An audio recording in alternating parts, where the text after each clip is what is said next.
throw away recyclables. Yeah, that's perfect. Yeah. Get my blanket in place. Do you want to share it under? No. And we're live.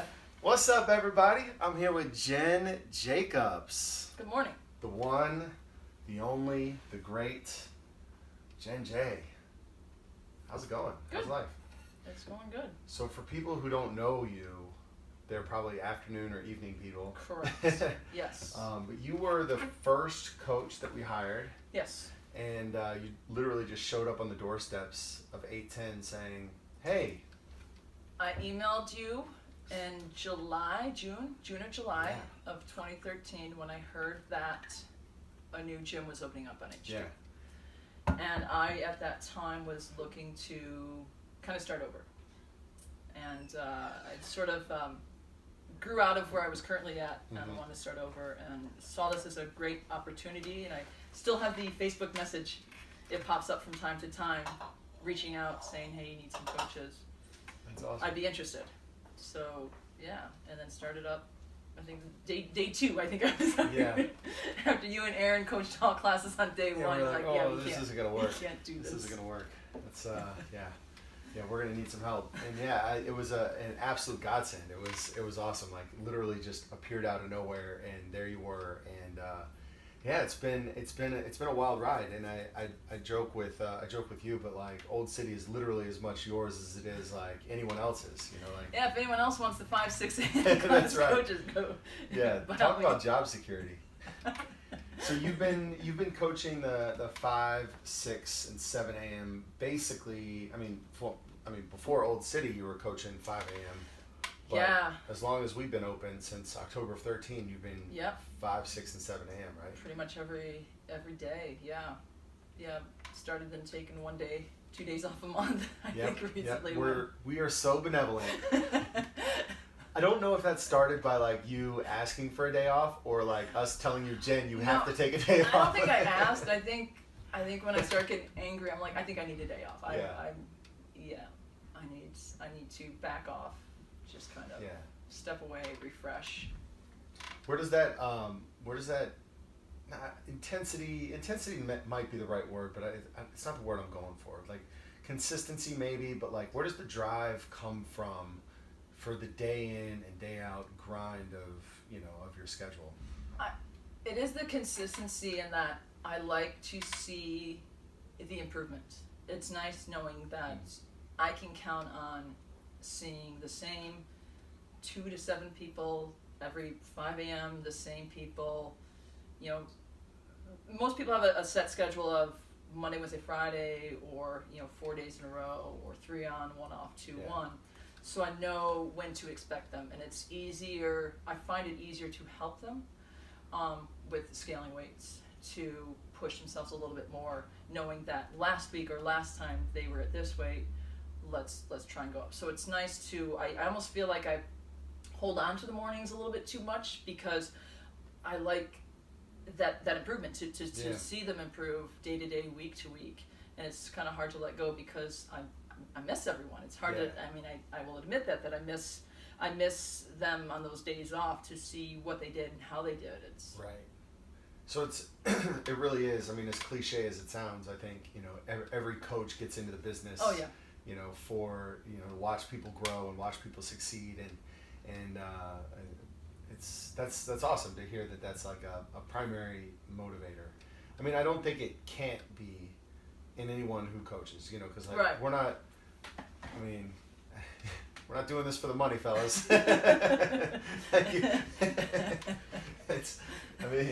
We can live in Capitol Hill and that's nice, but barely. Like we're on running, the fringe. We're renting your basements. We laugh because it's true. I know. We're crying inside. but I think that's. I mean, like one thing I always talk about is the balance of like.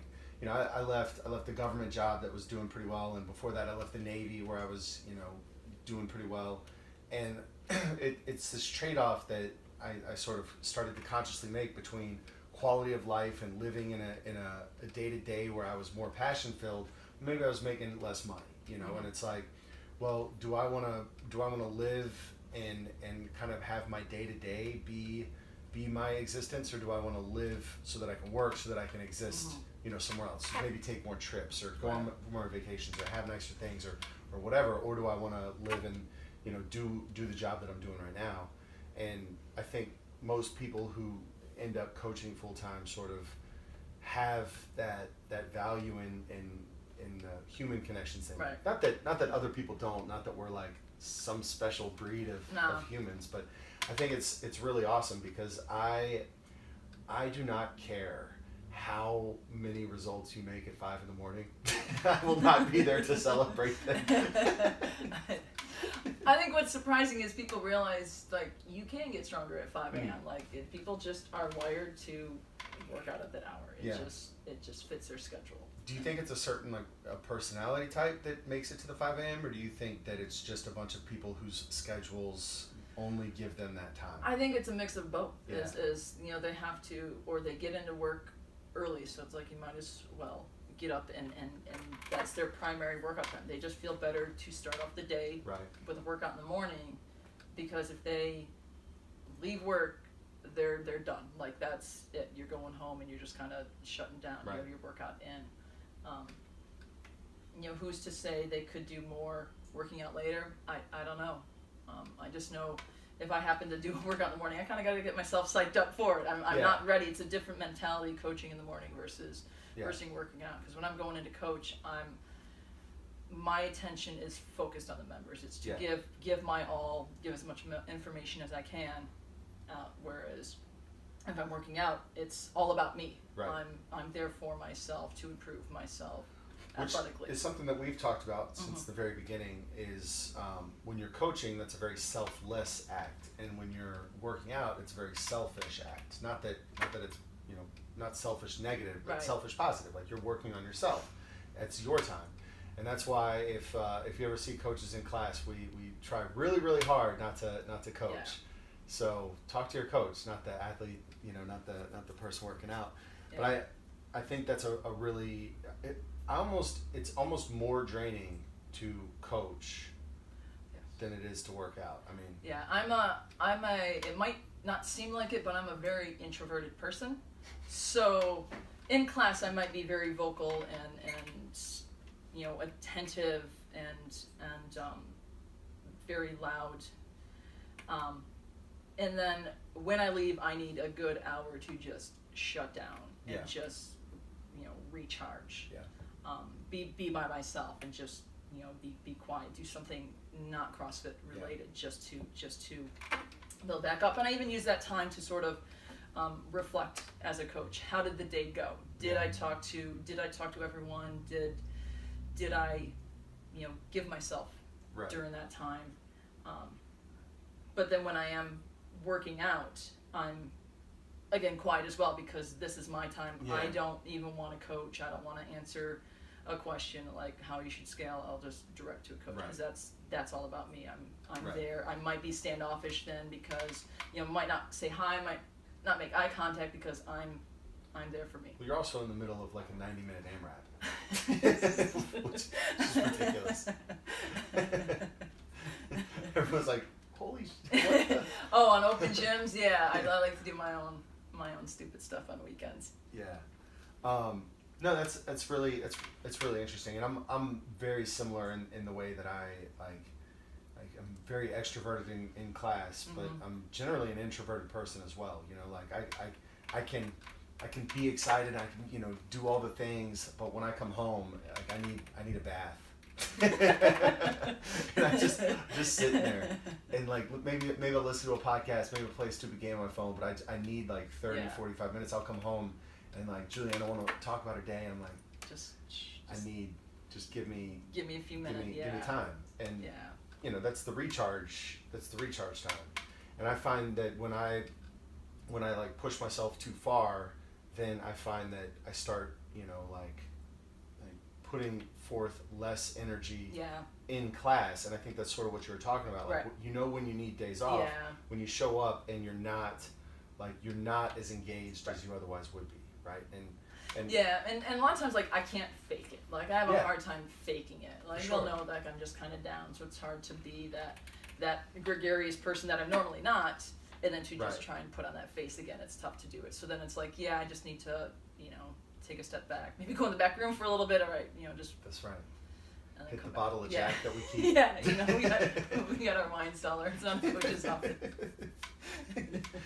But yeah, I mean, I think that's it's really it's an important thing, especially when you're like the vast majority of your time is spent coaching, and I mean you do a lot of dog walking and stuff like that. But I mean when 3 hours a day, 15 hours a week, and then on top of that you're doing the programming, you're doing all this stuff, and it's like if you're not. If you're constantly in the mode of serving others and you're never in the mode of serving yourself, then you're gonna wind down. Like you're gonna get unraveled. Right. And so that's what's so fascinating to me is like the longevity, of your consistency. Right. You haven't been doing the 5 a.m. for a year, which would be impressive. You've been doing it for 5 years, which is maybe more. Here, yeah. And then before I was doing a couple hours, like 3 times a week before, but still like a 5, 6, or 6, 7, but yeah. And so where does your personal energy come from? Like how do you fill up your own cup, so to speak? We were talking about, you come home from the morning shift and you need an hour to sort of just recharge, but what's the global recharge look like? Well, I'm not really sure. I think it's more, I get energy from other people's successes. So I know if there's a workout that has a movement that I am, decent at and really enjoy teaching, it's my chance to get really excited and, see someone get their first double or, see improvements on a clean or something like that. So you're getting some dopamine hits, like throughout the morning when you see those little micro wins in people. Yeah, because I think coaching is really cool because you see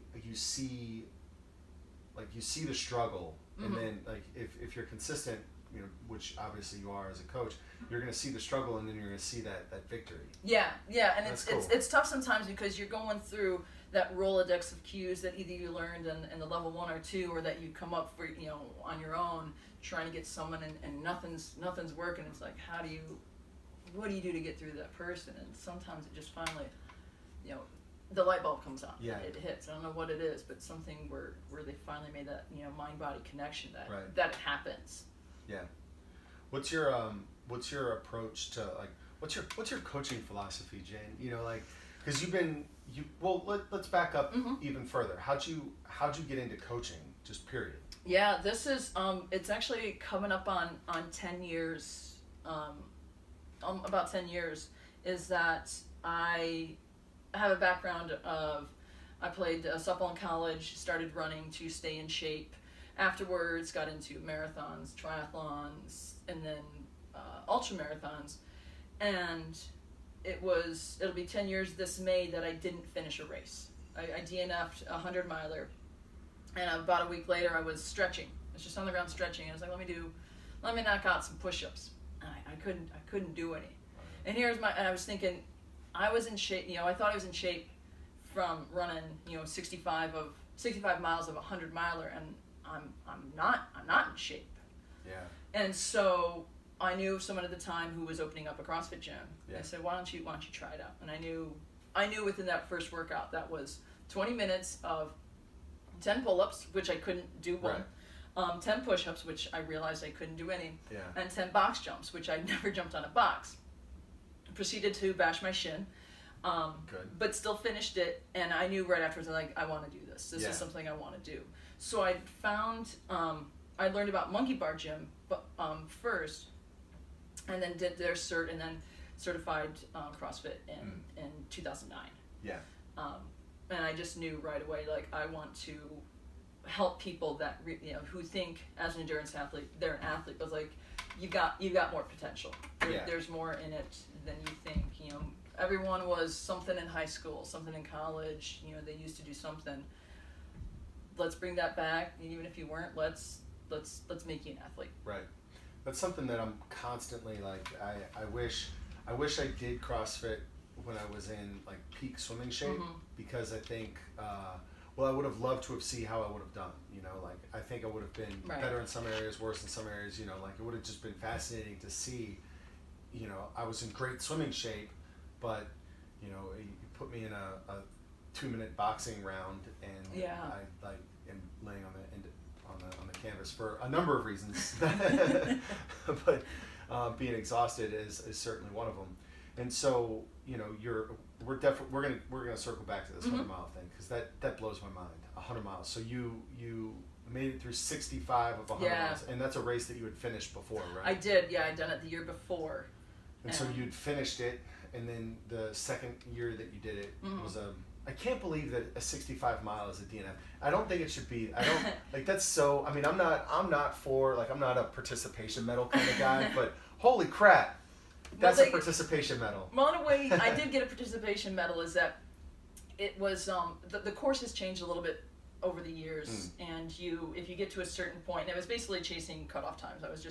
I thought going into the race that year that I knew what I was doing. Yeah. I could finish it. I'd finished it before. I knew what I could do, and I wasn't in shape for it. And like you weren't in shape for it wasn't up to running your standards. Yeah, Okay. and I was just slower than I was before. I thought, you know, I could do what I'd done the year before, maybe even less, Yeah. and I'd be fine, and I wasn't. And so I was basically chasing cutoff times, and I missed the cutoff time. Yeah. And That my sucks. feet were trashed, and so it was probably a good thing I didn't finish. Yeah. Again, because I found CrossFit because of Right. it. But what they do if you get to a certain point, probably about 2/3 of the way through, is that you get this visitors award.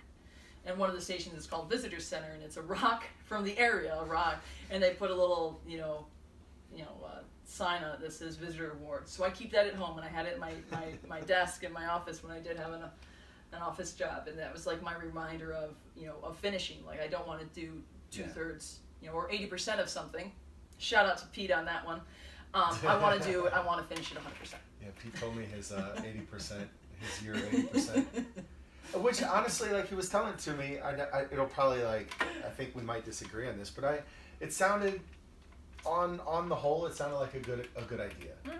You know, like sure, like CrossFit is. So for those of you who don't know, this member Pete was he sort of made 2018 the year of his 80%. Mm-hmm. So he's gonna turn up the volume so that some things in his life he does at 80% that he was doing before at 50%, and he's gonna turn down the volume of other things that he was doing above 80% down to 80%, and it's a way to sort of get more balance in life, I guess. But you know, CrossFit works when you go 100%. Right. Like Right. CrossFit is constantly varied functional movements at a high intensity, and you don't really get that high intensity at 80%. Right. But you do get consistency. Sure. And I think being consistent is way more important than being occasionally intense.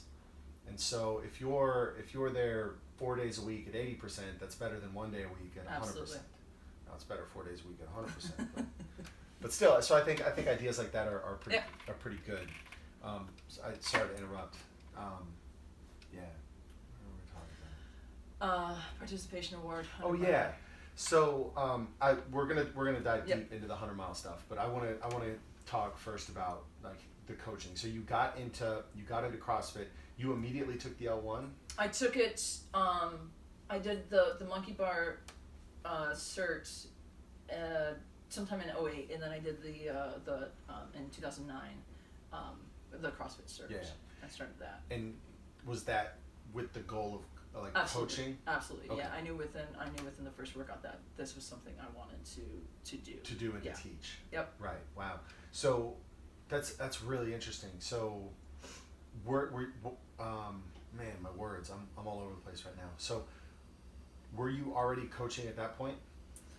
I was under the monkey bar cert, yes, but I wasn't doing CrossFit, and I had never done any sort of. Were you coaching like endurance? PT? Were you coaching anything? No. Okay. No, I wasn't doing. So any of you that. were sort of evolving into the mindset Yeah. of wanting to coach. Yeah. And you just like once you connected with CrossFit, you're like, oh, this is it. Yeah. This is the magic. Yeah. And you mentioned that you were doing a desk job before that. Yeah, I was at that time. Let's see. I think I was at 2008. I think I was at GAO. I was a contractor at GAO, and I did that for about 5 years. Yeah. And then the dog walking business opportunity came up, and so I've been doing that since. So you left the government job to do the dog walking primarily? So to take over dog walking business. Do you want to give a shout out to it? No, I don't need more clients at Capital Critter Sitters. But yeah, so you made the leap out of the cube life to do the dog walking, and then were you looking for something to supplement, or was it like coaching pulled you into it, or because you were dog walking, I you think had the freedom to coach? Yeah, I think that was it. I had the freedom to coach. I kind of had the mornings available. Yeah. And then it took a while to find a schedule for myself to work out. I think you and Aaron realized when you buy a gym, you feel like, or start up a gym, you've got the opportunity to work out whenever you can. It's hard to find that. So it was then tough to kind of find the balance, or to make the time to work out. It's been the story of my life. Like all my friends are like, man, you own a gym, you must be so jacked. I was like, worst shape of my life. I'm getting better at it now, a lot better. Yeah.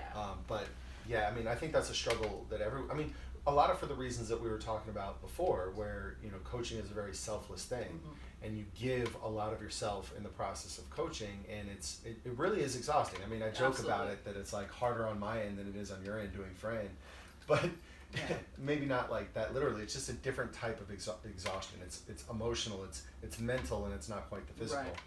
And then once you've watched 3 workouts, it's really hard to participate in the 4th. Yeah, that's the thing. Like with morning, it's like you kind of got to get hyped up for 5 a.m. It's kind of hard to, in general, get hyped up for 5 a.m. But then to put yourself out there, and then you kind of come down later in the workout, with their mobility, kind of mobilize with them. Warm up again with the next class, come back down, and then it's just trying to hang on for that last one. And give as much intensity as. I've done. I've coached 4 of your 5 a.m.s. I remember each one. I celebrate it with. I wake up. I take pre-workout. I take a cold shower. I wake up at 4:15. I take a cold shower. I take a pre-workout. I drive down because I want to sit in my car with the heater on for a little bit. I drive for 3 blocks. Well, I have to drive around Capitol Hill to warm up the car. When I park by the gym, I let the heater hit me. I'm listening to some music, and then I go in the gym. 4:45. I'm so excited, and by 5:10, I'm like, this is the worst. 5 a.m. you can normally be like, you guys good? You know what? You read things cool. Well, they move. I mean, they just show up and they know what to do. It's like it's a well-oiled machine. Seriously, I was like, it's like Jen's dog walking business is like a human training business. They just show up, they do crossover symmetry, everyone moves, no one needs to be coached. And I was like, oh, this is how Jen does it. I need to set up some webcams to see if Jen just goes to sleep. She has a little mannequin you put up that's just sitting there. Just a little hoodie on it, just kind of in the corner, drinking its kombucha and stuff. It has like some speakerphone stuff. You like wake up, you're like, get lower, extend your hips. That's hilarious.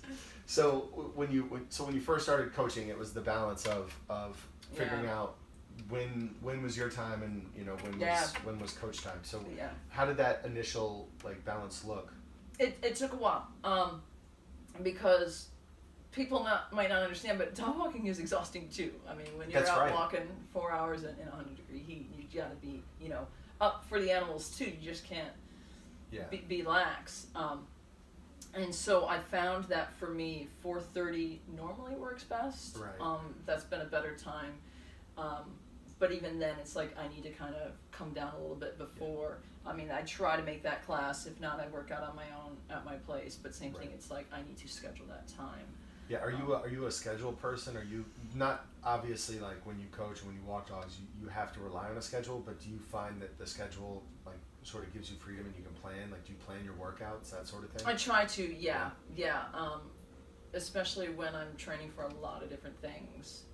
Trying to get a mix of endurance or some sort of cardio stuff, some lifting, mobility. So, especially during the week, especially having the 2 jobs, the dog walking business and CrossFit, is just scheduling time, making sure I'm not programming all the time or emailing all the time or something for a certain business, just taking time time for me. For sure. And I mean, it just goes to filling up that cup. If your Right. if your cup's empty, then you can't serve anybody else. Right. I think that's so important. So you started coaching CrossFit because you fell in love with it as an athlete. And you knew immediately that you want to introduce this to other people. And that was back 2008? 2009 I started doing CrossFit. Yeah. Coaching CrossFit. Yeah. Cool. And then you did that for like, you just started doing it more and more. You started picking up more classes, or you just sort of started with a threshold and you just maintained? Stayed. I think just because of what we could handle schedule wise at the time. It was just two classes a day, morning, Monday, Wednesday, Friday, Right.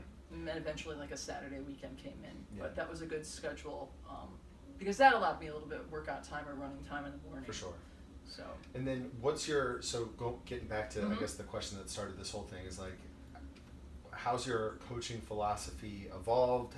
You know, how did it start? Has it just been something where it's just like, oh, let me teach people CrossFit and there's no real philosophy behind it, or you know what?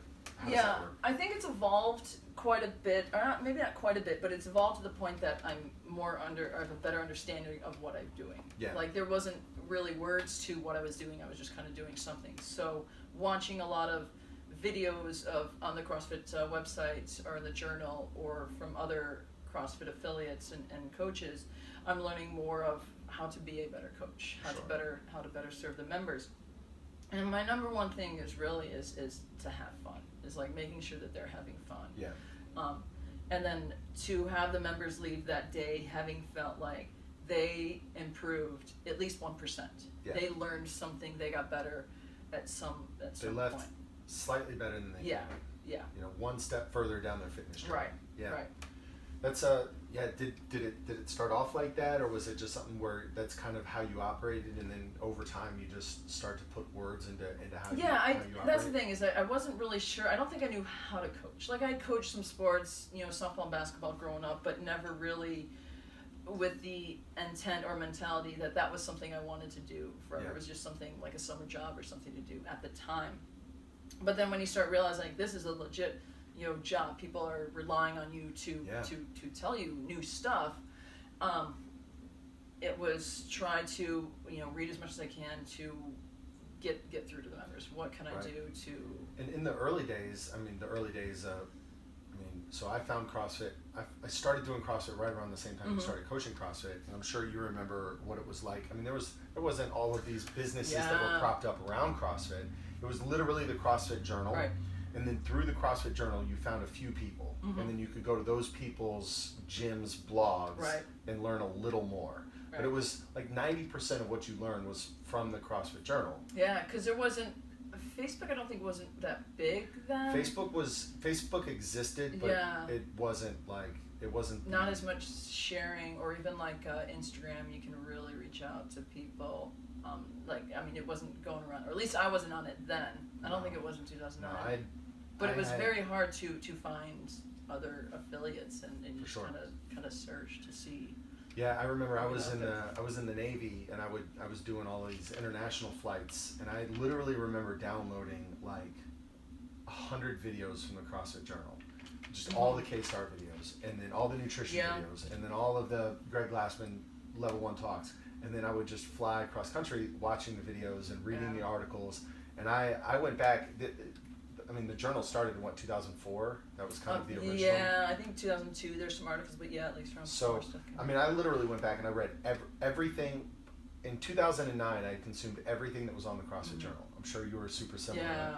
Yeah. But I was consuming it from the perspective of, this is transforming my life. Like I was consuming it from the athlete perspective, like the selfish perspective. Like this is helping me so much. I'm learning all of this. The last thing in my mind was coaching. The last thing. And so it's fascinating to me that you did it and you immediately knew that coaching was the application. Because I did it and I immediately knew that the application was 100% for me. Yeah, and I knew that too. Is like I wanted to be able to use this information to help others, but I knew I needed to make sure I could do it. So, and the teaching mentality of, verbally giving cues, or showing it, telling it, and touching, putting someone in the position, like I needed to be able to feel what that felt like, like what the bottomless squat felt like, what a good overhead position felt like, to be able to instruct other people to for do sure. it. So. Yeah, I mean, you don't need to have complete competency to coach. Right. Well, you need complete coaching competency to coach, but like you can coach a muscle up without doing a muscle up, right? You can coach a pull up without doing a pull up. But if you've never done CrossFit, it's hard to be a CrossFit coach, right? You don't need to be an Olympic level swimmer to coach Olympians in swimming, but you probably need to have swum, right? Right. And I think that's, the old hat is what, those who can't coach. Those that can do, those that can't coach. Yeah. But I think it's a little different. I think it's I think coaching really is it's something that it's a drive, right? Oh, yeah. And I think for you, it's interesting to see that the thing that drives you is this idea of making it fun, teaching people, making those breakthroughs. I came to it from a wildly different perspective, and I think we ended up being like as different as we are as humans in our presentation in the class. Like our goals in the class are pretty similar. Like I want somebody to leave feeling good about what they did. Like for me, it's a lot about the feeling. Even if they sucked and they did really, really bad, that doesn't matter, right? To me, it's they were here, they were present, and I want them to leave feeling really good at what they accomplished. Like this isn't Division I collegiate swimming, where a bad practice is gonna screw the team come conference championship or whatever. No, like screw that. Like you showed up, that was great. My perspective, because I never thought about coaching until, like, to me, I backed into coaching because I really wanted to start a business, and then it was like, oh shoot, I need to coach in order to do this, And I wanted to start a business because I left the Navy, and in leaving the Navy, I realized that I had left a huge piece of what I loved about life behind, right? When I was in the Navy, I didn't realize it, but I loved the community and the camaraderie of a submarine. I thought that was so great. I hated the admin. I hated the bureaucracy. I hated the fact that I was a cog in the wheel. Like, I wanted to be better and different, and like I'm a little snowflake. I'm so much smarter and all these things, right? Like I'm unique. Let me express myself. And the Navy, I felt just wasn't giving me those opportunities, and I looked like further and further down the pipeline you go, the more and more like homogenous you become, and I sort of rebelled against that in a way. I didn't want that, and I think I'm super happy I made that decision to leave. But after I left, I realized that the thing that I loved the most about the Navy was it gave me this platform for leadership. It gave me this mechanism to help change people's lives. And now that was gone. And now I was in a cubicle with people who didn't care what I had to say, didn't care what I thought, who there was no platform to lead people through, and I felt completely empty. And so I was working for the government, and I was doing a fairly fulfilling job, but it was there was nothing there. There was no happiness there. I mean, there was happiness, sure, but it wasn't like there was when I was in the Navy. And so I started thinking about it, and I was like, well, super passionate about CrossFit. CrossFit can be the new platform that I use to help change people's lives. And so for me, CrossFit was kind of a means to an end to connect with people. And then that connection, use the language of CrossFit to help show people what they're capable of. The same way that when I was in the Navy, I would use the language of the Navy to show people what they're capable of, and also to show what I'm capable of, right? Like the Navy showed me what I was able to do the same way that running a business and owning a gym shows me what I'm capable of doing. So I think it's this beautiful two-way street. But I'm just routinely fascinated by like what drives people to do extraordinary things, right? And I think that's kind of your story, as I know it, is like your day in and day out performance is nothing short of extraordinary. And so it's really interesting to me. I mean, obviously it would have to be driven by people and watching people succeed, but it's interesting how quickly that happened, like You did one CrossFit workout and you immediately saw the application. Yeah, it's like I knew this is something I want to do. I didn't know really the process of doing it and becoming a coach. It was just kind of, like you said, there wasn't a lot of articles or people to follow back then. So it was a lot of those first couple of years learning along the way. And I know I still have the workouts, the books that I programmed in, and I look at the stuff, I'm like, this is some of the stupid stuff that I wrote up. When Jen Power left, she did, like, I think the first workout or the first week or something, and I was looking at those workouts. It was like air squats and sit-ups or something silly for like 21:15:9. Yeah. I have so much respect for our founding fathers. I mean, they've really stuck with us. I mean, yeah, we went through those first. It took a bit to kind of find our footing. We were a really bad gym for a while, but I think that's, I mean, you gotta, and that's sort of the, like, anyone who has, like, you're gonna get better if you look at yourself critically and with the lens that you want to get better, right? Like, as an athlete, if you're constantly analyzing your weaknesses and improving your weaknesses, you're gonna get better. Right. As a business, if you're doing the same, you're gonna get better. And as a coach, you're definitely gonna get better, right? So how do you, like, what's your approach for improving as a coach?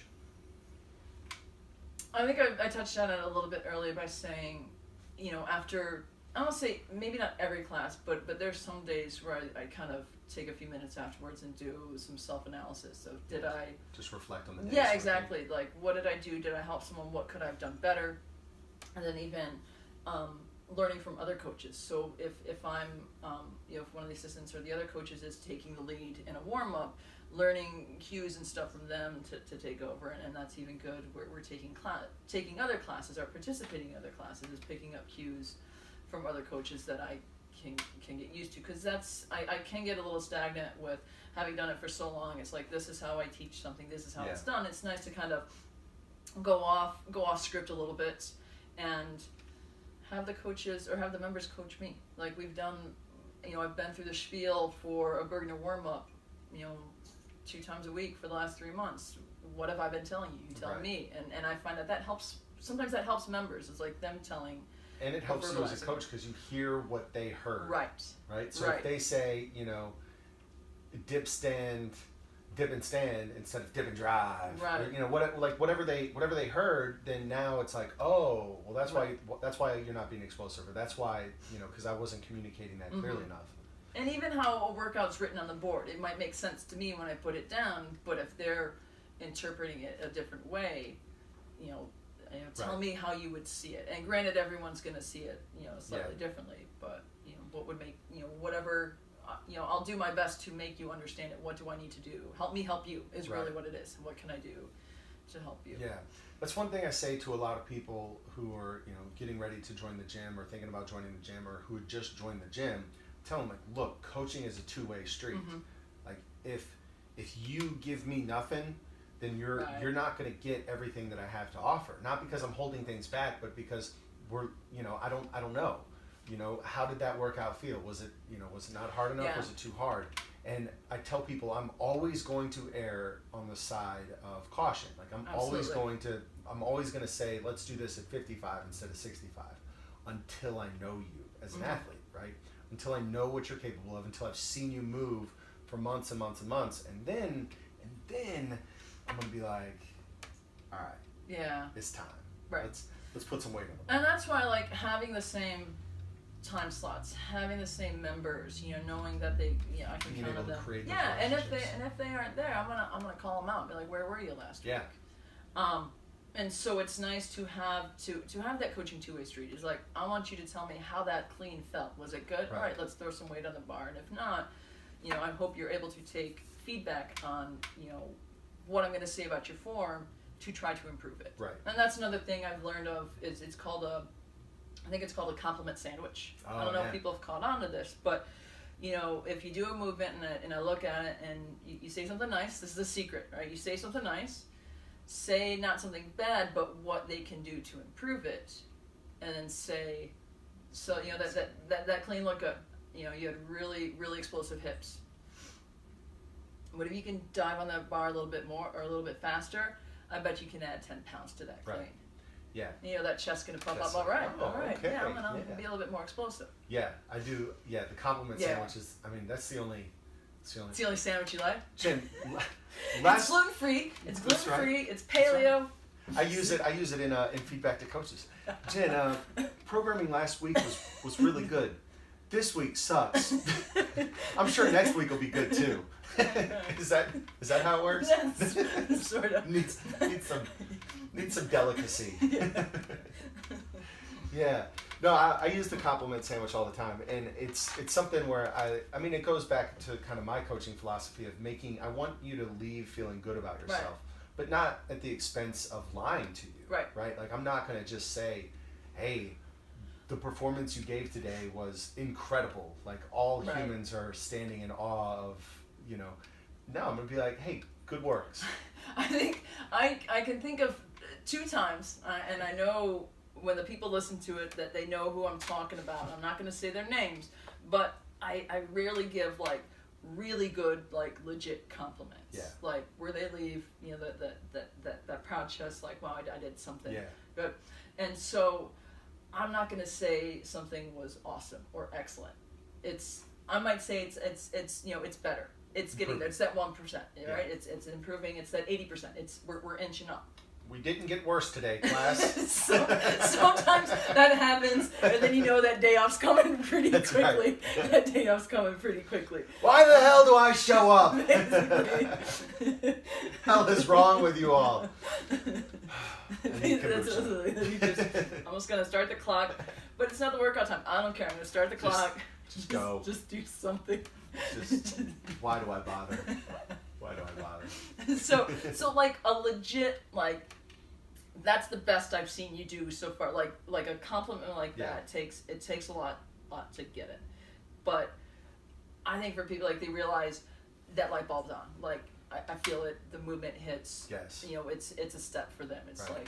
like I've made it. Like that's, you know, I'm seeing improvement. That's how it should feel. And I try to, when I say that, like, give the excitement, like, holy shit, you did it. And I will say that. That's what I want to see. That's how it is. And I can't believe it took how long before I swore. Yeah, that was really good. I think it was like 35 minutes. All right. That was it. I'm really proud of you. I know. Now it's possible my mom is going to watch or listen to this, so I'm trying to tone it down. Well, when I post now, I have to click the E for explicit. Explicit. Like, damn it, Jen! Now we just take the filter off. All right, moms, turn it off. Actually, damn. What were we talking? Yeah, and I think it's really important that you know, as a leader, and, you know, certainly coaching is leadership. As a leader, that you find a way to express yourself in your own personality, right? And my personality is much more exciting, like much more excited rather. And I get so fired up when I, you know, see people do things, like literally anything, just like, wow, you showed up today. I'm so happy right now. You have no idea. This is literally the best day of my life. This is so great. Like, you showed up. So then I have to beat that when they actually do something good. And it's funny because, like, the way that I actually level up is by, like, getting more serious. It's like, whoa. Yeah. That was good. I kind of turn off the There was persona like, for a second. this is coaching Sean now. That's this right, isn't like, just like cheerleading Sean. Yeah. Are we playing footsie? You're losing your blanket. I have a blanket on, you guys. It's like 75 degrees outside. I thought it I'm was wearing a cat, sweatshirt. but it's just Jen and I kind are of playing creepy. footsie. I don't have the other part of the blanket. He just has the blanket. I offered it to her. No, I turn it down every time. Every time. Yeah, but I like that. I like that, especially in our gym, the wildly different personalities that we have. Yeah. But everyone's focused on the same environment, right? Like, we're not trying to squeeze everything out of you as possible. I'm not trying to make you the best CrossFitter on the planet, right? I'm not gonna yell at you if you made it 3 times a week instead of 5 times a week, or I said 1 day off. You took 2 days off and, like, slapped the beer out of your hand. I mean, I might slap the beer out of your hand, but to drink it. But, like, that's, I mean, our our whole community is based on really like your philosophy and my philosophy, because I think we've, accumulated, I mean, not so much recently, but like we've accumulated the most hours, setting the culture of the gym, coaching and leading the classes. And I think that culture is really just show up, work hard, leave a little better, but also be proud of the fact that you did something, that you showed up, really. I mean, it's really hard not to get better if you're present. Like if you're there. Yeah, and I think some people feel like they have to show up and do the workout as listed. I mean, take Pete's mentality. Just maybe give 80%. If you're not feeling it, show up, warm up a little bit, maybe not go RX, work on technique for that movement. I say this time and time again. I'm a big believer in this, and basically every podcast that I've talked about like my concept. I invented it. Show up, don't try. Right? Show up, don't try. Just show up, yeah. Just show up, right? If you show up, like the biggest barrier to get over is the barrier of attendance. Yeah. Right? Once you're in the gym, you're going to try. You're gonna do something. So I give myself permission not to try, and that reduces the barrier to actually get into the gym. Once I'm there, then whatever. I see Sean Chua's time, and I'll do whatever it takes to beat it. Cut reps, cheat, like whatever it takes to write down a score that's better than his. Like I don't care, but just kidding. I don't intentionally cut reps. I intentionally lose count. I think your philosophy is slightly different than because when I do the weekly posts just to try and give sort of tips, tricks, hints, whatever for the workouts coming up that week, is at the bottom for the first few months I was doing it. I would say show up, do work. Like, just get in the gym, do something. Yeah. Like show up. I don't care if you come Monday, Wednesday, Friday. I don't care what time you come at. Like, get in, grab PVC pipe, move around, maybe squat with it, put it overhead, and then if you're feeling good, participate in strength. Maybe not go, a heavy 3. Maybe your heavy is just 70% that day. Maybe you just want to work on a little bit more technique. There's nothing wrong with that. You're doing something. Yeah. You're there. Right. And I think show up, do work is identical to show up, don't try, right? Yeah. Like the most important thing is show up, right? And I think Katie, Coach Katie, taught me a lot about like this concept of creating a mantra. Like have a saying and let that saying exist in your head, and let that saying change your thoughts and who you are really. And my biggest challenge in fitness is literally showing up, right? Like when I was swimming day in and day out, I would always be present, but I would never work hard. So like my challenge then was show up, work hard, right? But now it's my challenge to literally just get there, just get there. So the mantra that I created is show up, don't try, and that forces me, or that allows me to overcome my biggest personal setback, right? And so that might not be someone else's personal setback, right? So I think the same way we were talking about coaching and to improve as a coach is to, learn this tool, and have all these tools in your toolbox. So when the right scenario comes, you have the right tool for the right job. Which, Bart, with these laser levels, let me tell you about that. I spent literally 6 hours with a ruler, a level, taking it from the ground. Bart comes in, and I got like 3 lines up. Bart comes in with this magnetic laser level, like the right tool for the right job, and things get knocked out. And I think that's our job as coaches, is to have the right tool for the right job to literally improve your gains exponentially, right? People always ask me, "Oh, why is CrossFit so expensive? Like you don't have any equipment." It's expensive because you're paying for the decades of collective knowledge that the coaches have in the gym.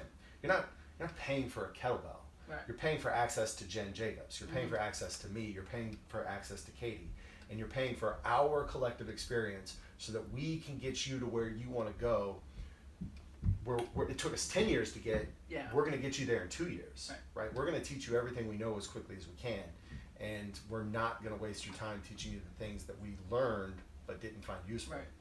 And so we're accelerating your collection of knowledge. I don't know how I got there, but that I don't know. was a good place to Yeah. get. Oh yeah, we were talking about mantras, show up, don't try, yeah, and like yeah. you know your mantra of like show up, do work. Yeah.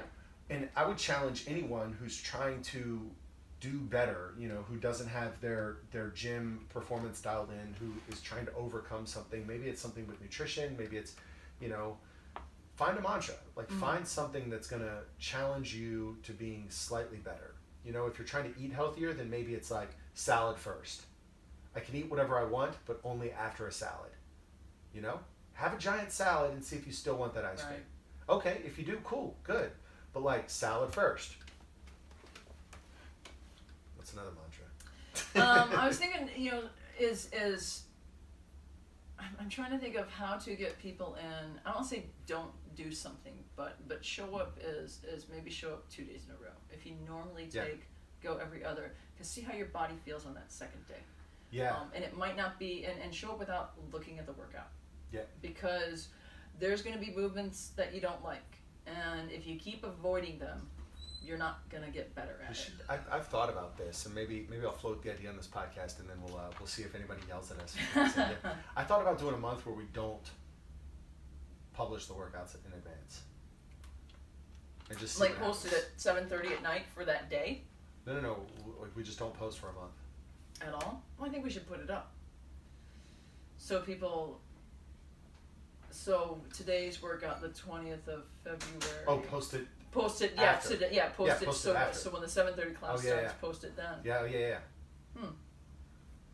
Anyway, we'll see what type of feedback we get. One thing Jocko Willink, I think I talk about Jocko all the time. One thing he says about the day off thing, his whole shtick is discipline, right? Like, right. You ingrain the discipline, and the discipline is what creates the freedom in your life. And the worst thing that you can do is be weak on your discipline. And so he wakes up every morning at 4:20, 4:30, and he works out. First thing, that's what he does every single morning. And he goes, days off. Of course you need them. I don't take them. And he kind of says that in jest. He goes, I don't take them until the next day. So if he wakes up and he feels like garbage, he forces through discipline, he forces himself to work out that day. But then he goes to bed that night knowing the next day is a rest day. He's not going to wake up and allow himself to take a day off because he feels bad. Because that could just be a phantom feeling. That couldn't be a real thing. So he takes the day off after the day he wants to take off. And that's when, if he wakes up on that morning and he still doesn't want to work out, he knows that his body's truly run down and he needs that day off. But he still wakes up, he just doesn't work out. And that's similar to what you said with the eating healthy. You know, start with a salad. Like, do you really, try, have a healthy meal, see if you still want that ice cream. Yeah. And you can always wait till tomorrow. Like, if you want today, let's try it tomorrow. Do you still want it tomorrow? All right, have it. That's cool. Yeah, and I've been listening to this Jordan Peterson book, and I'm in this chapter where he talks about, like motivating yourself to do things, right? And he goes, life is a bitch. Life is really hard. And when you make a deal with yourself, treat yourself like you would treat someone else. Like if I make a deal with you, like Jen, if you coach the 5 a.m. every morning, I'll give you, whatever, a high five or a signed copy of Supple Leopard. Like it's worth it. You owe me a lot of high fives.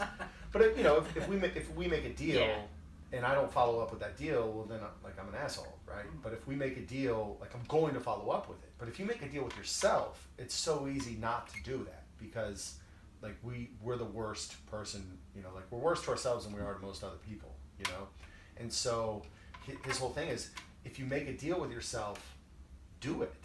Like if you say I'm gonna, do whatever, I'm gonna clean this pile of papers off my desk and then I'll let myself buy a latte instead of drip coffee. Yeah. Buy the damn latte and enjoy it and be proud, be proud of the fact that you did that. And so I think it's one of these things where like if you're struggling to be consistent with your workouts, figure out a reward that you want. Hey, if I work out 4 times this week, I get to enjoy a pizza on Friday. Yeah. Do that. And when Friday comes, don't force yourself to have a kale salad. Yeah.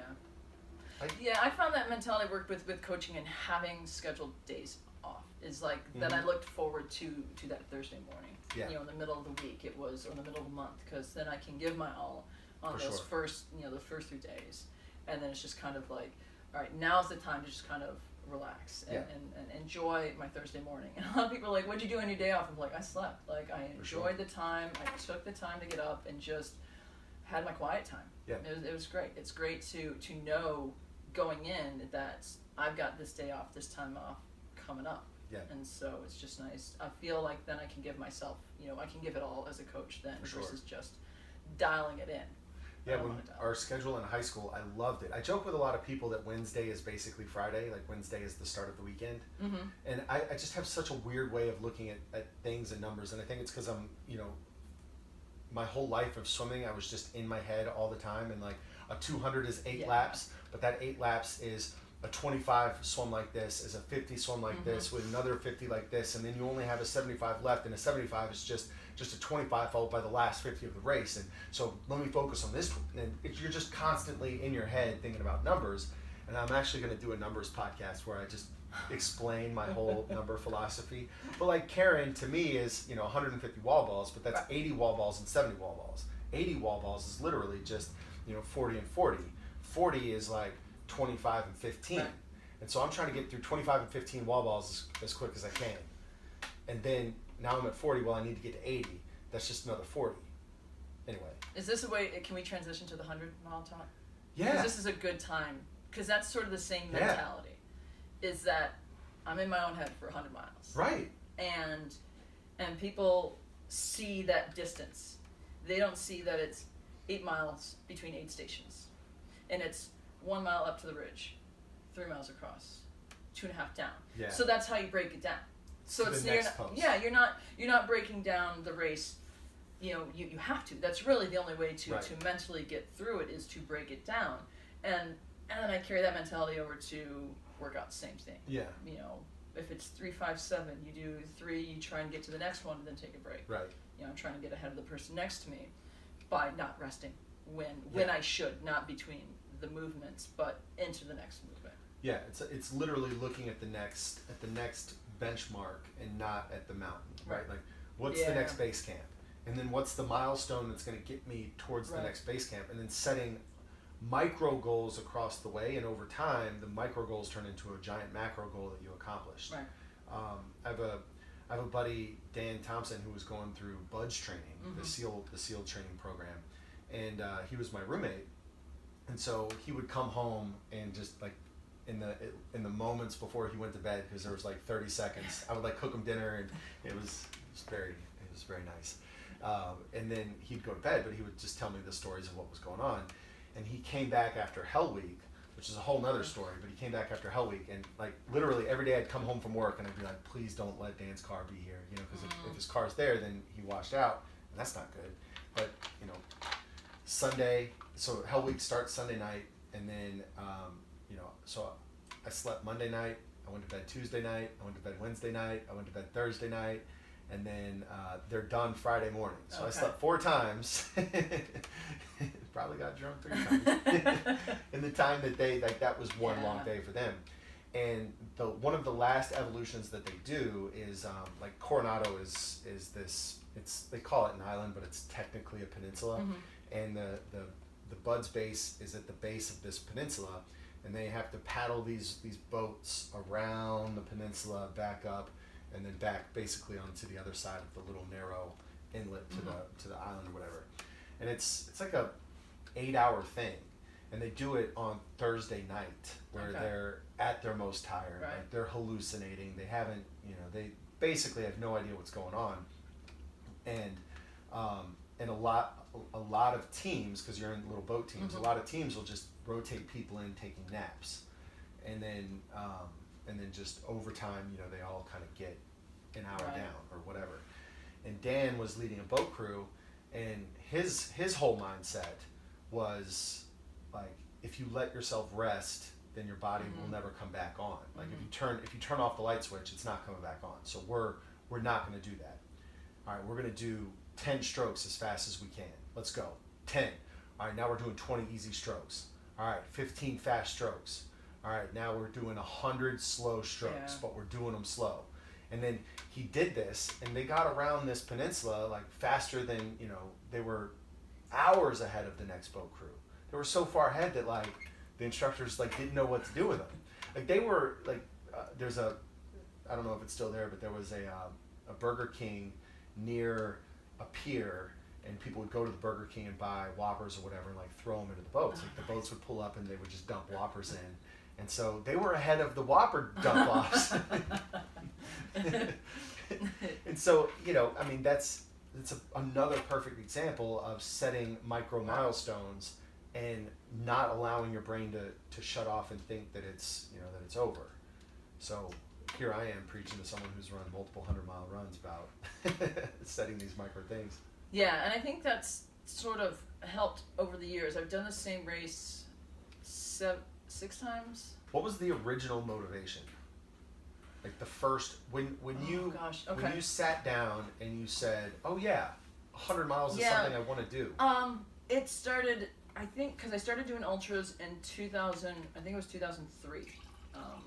I was working in New Carrollton, and my boss at the time, because I was doing marathons and I was kind of getting bored with marathons, and I knew he ran trails and ultras, and he put on my desk the entry form, the sheet, because there was no online entry back then.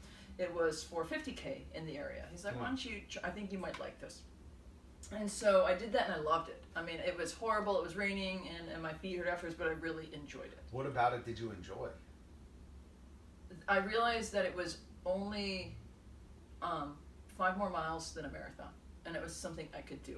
I figured it was feasible. 5 miles, it was fun, and I enjoyed the different terrain, the varying terrain. It wasn't just like roads, continuous. But I mean, you enjoyed it. I mean, that's what I don't understand. Because like, do you enjoy the process? Do you enjoy the training? Do you enjoy having done it? I think it was more so that having done it. Enjoy the accomplishment? Yeah, that it was my first. Like I'd never run this far before. Yeah. So it was to having done, well, yeah, that's right. I hadn't gone farther than a marathon.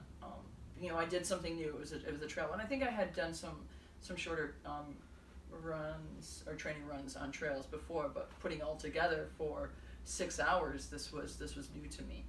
And then I started thinking, oh, what training can I do to prepare for the next one? I think I did it the next year. But then similar evolution with running of, 5Ks, half marathons I wanted to push myself. What else can I put my body through? And then so from the 50K did 50 milers, or I found a local trail running club, and they put on a number of different distance races, one of them being the Bull Run 50 miler, which I've done 10 times, and then the Massanutten Mountain Trail, MMT, the 100 miler. And it was sort of that evolution of what can I push my body this far? What does it take to cover this? So it was more kind of self-discovery. What can I do? What does it take to get there? Right. I can't say, honestly, if I really have fun doing it. Yeah. I can't say if I have fun having done it. Yeah. Because it's such a physical and emotional, maybe even spiritual toll, on the body. It has to be everything, right? And I've been like, one of the themes of this podcast has kind of been this idea of why we do challenging things, and certainly CrossFit is challenging, right?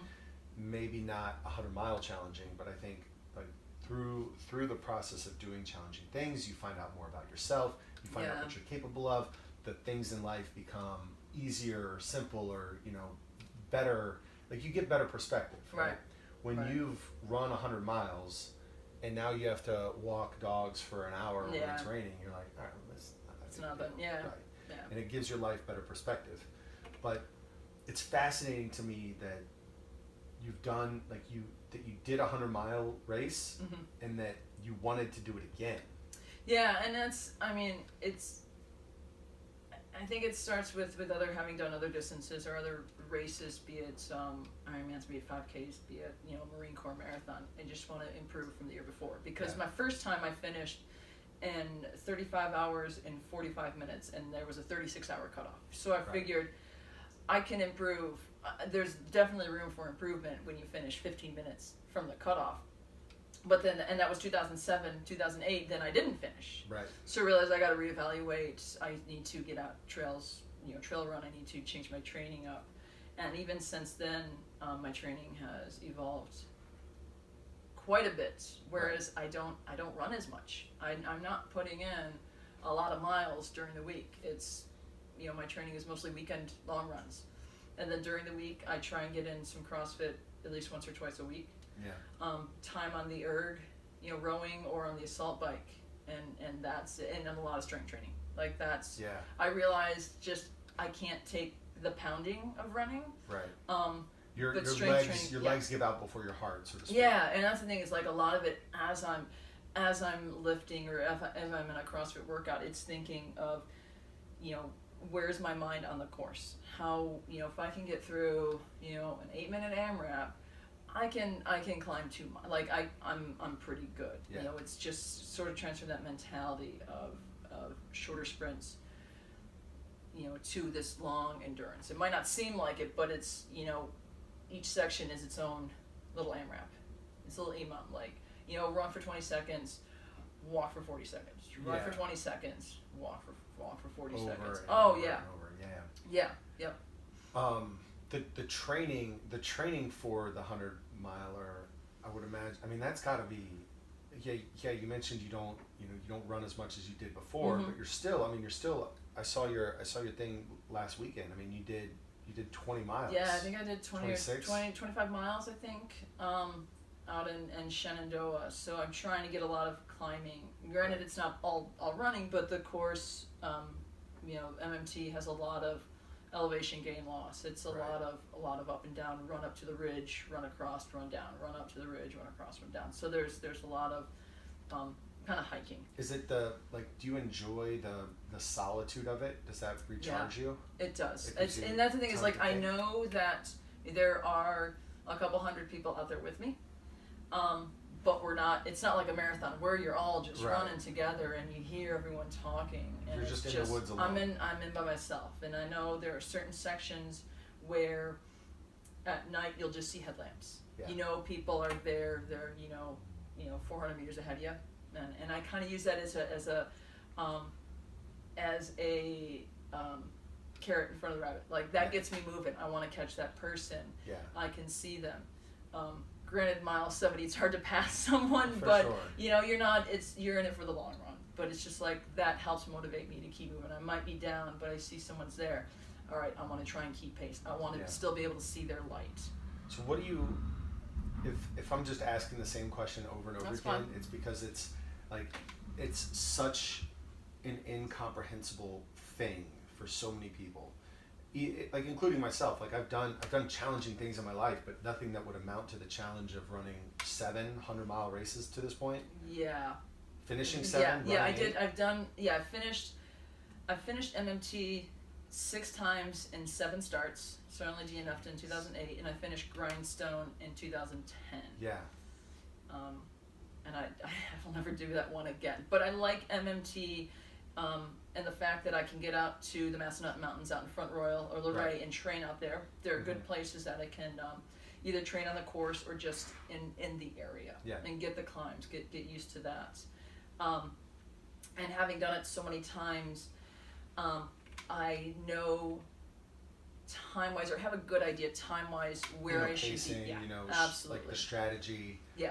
But I'm gonna keep asking this because I wanna learn more. I wanna learn, one of the things that I'm fascinated by is like what motivates people, what drives people. Where does this come from? Is it are you looking for something? Do you enjoy like Jocko? I don't understand. I understand him because he's what he's saying.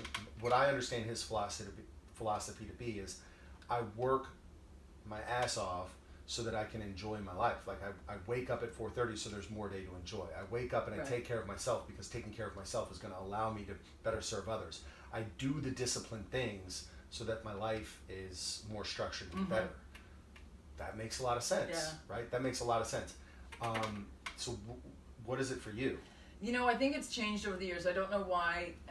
My answer, I guess, is I don't know why. I don't know why I do this. I don't know why I push myself. And I think if you read my my blog post or even Jordan and Liam's account or recount of them having crewing for me, is like, I don't know why the hell people do this.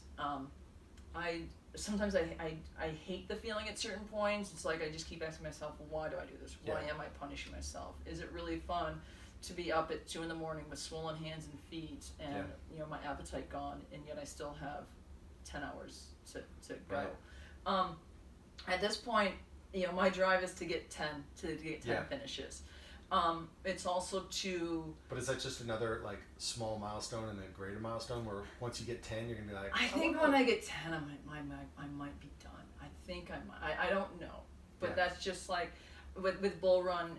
It's a much runnable or flatter course. So it's like I got my 10 there. I feel pretty good. Is it exploring what your potential is? Yeah, I think it's not. I mean, a little bit potential. How much better I can do, or how much better can I do as I get older? Yeah. I mean, I'm 41 this year, and the first time I did it was it 10 years or 2008, 2007? So it's I was a youngin'. And then trying new like training techniques. Like I've run a lot less over the years. For me, it's training the mind. Right. So it's having done it multiple times, or even trained out there. I know what it takes or how long it should take me to get up a hill. What time where certain cues are, or certain rocks, or look for this tree, number of switchbacks, and then I know what it takes to get there. It's just kind of tricking myself to keep moving.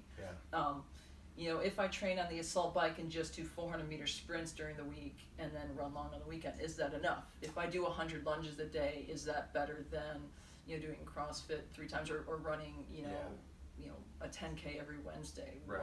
What's going to work? So it's just trying to find what works for me, and my running philosophy or training program should not be replicated by anyone, because it's like very, very minimal, but that's just what I have time for. I don't want to spend a lot of time. But I think that's the inspirational thing, right? Like, in order to, so many people, whether it's training for a marathon, whether it's training for, an ultra, like they think that the answer is always put more miles on, right? Yeah. And while that might be true, right, it also might not be true.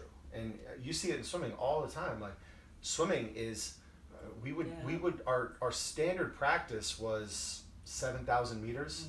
So we would only train for like an hour and 15, hour and a half in the morning. So our morning practices would be like 5 or 6, but our afternoon practices would be like 7, sometimes 8. And then Saturday, because you have 3 hours on Saturday, Saturday would be 9 or 10. And it's all like, how far are we going today? 10,000 meters. Oh my God. Like, I think that's why I got away from triathlons. Yeah. Is like, it was really tough, even schedule-wise, just to be swimming 3 times a week, biking 3 long, a long bike and run on a Saturday and a swim and run on Sunday. I just didn't have that time or the desire to do it anymore. I enjoyed it as the number of years that I did it, but it burned out. And that's where I'm finding with less mileage, running really helps. Getting out on the weekends and getting longer stuff, or even to like a Saturday, Sunday shorter stuff has been beneficial, as well as just powerlifting stuff, deadlifts and squats and lunges. Stronger. Yeah, absolutely. Yeah, I mean, it makes sense, because we sort of touched on this earlier, but I mean, most normal people who run a marathon, you're not testing the limits of your cardiovascular ability. Mm-hmm. Right, your body starts to break down. Yeah. You're, like, just the pounding, the fact that your feet, like the muscles holding up your body, that's what starts to break down, not your heart pounding through your chest, right? If you're doing Cindy, maybe your push-ups or your squats give out before your hearts. But if you're running a mile, or maybe even a 5K, it's the limit of your heart that gives out, right? It's your cardiovascular ability. So you have to train the limiting factor. I'm sure there's people who run the 100-miler at cardiovascular thresholds that are super impressive. Right. But if that's not you, train the limiting factor, right? Right. And it also doesn't mean that this is the best, most effective. This isn't the most absolute way to get the best time out. Right. What this is saying is that you don't need to train as much as you think you do to do something amazing with your body. Right.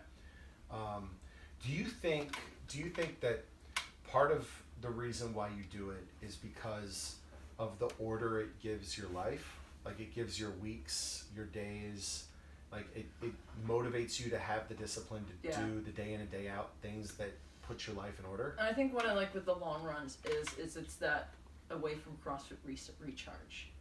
When I'm out there, I'm not thinking about any type of work. I've structured that day to not be, dog walking, pet sitting related or CrossFit. When I'm out running, I'm not thinking about programming. I'm not thinking about, who I've got coming on Monday. I'm in the moment, and I might, listen to songs or a book, but it's just like me in the woods. Yeah. Me and just. Are you familiar with like the flow state that people talk about? Yes. Yeah. So it sounds like that's what it is. And that's the thing is I realize it afterwards, because I think they'd say with the flow state is people that have been asked about that or surveyed, whatever it is that they didn't realize, or once they ask about it, they get out of it, so they don't realize they've been in it. Right. And so for those people who may not know about it, there's a really good book that goes pretty deep into it. That's a readable book, Becoming Superman, I think is what it's called. I've heard it in something different, and in the book option B, they touch on it a little bit. Becoming Superman is all about finding the flow state, and what the book set out to explores is why traditional sports advance linearly while X Games type sports are advancing exponentially. We went from a single backflip to a double backflip in the BMX, dirt bike jump in 1 year, where you look at traditional ski moguls, they're going from, 1.5 rotations to 2 rotations over a decade in the helicopter, whatever it is. But in the X Games, you're seeing just absolute exponential growth. And the author was, did a bunch of research to figure out the answer to that question. And ultimately what he, one of the conclusions that he came to, or the conclusion that he came to rather, is the idea that when you're doing an X game type sport, you're literally on the edge of life and death, right? Failure means death. Yeah, okay. And success in your sport means that you live. And that immediately puts you into a flow state, right? Like when the result of failure is death, then you're 100% focused in what's happening right in front of you. You're not thinking about your taxes when one small error, takes you, to your grave. And so since everyone who's advancing the sport is by default operating in a flow state in full capacity of their brain, and I think the way he sort of describes it is that like we've all, or hopefully we've all had those moments in life where time sort of slows down, or that we're so engaged in a project that we wake up from that project and the day is gone, or where did that week go? And we've been in these states of ultra productivity. That's a flow state. A flow state is where you're just so focused on the task at hand that everything else sort of falls by the wayside. And the author opines that one of the goals in life should be to enter these flow states more regularly, because that's where we really find fulfillment and happiness.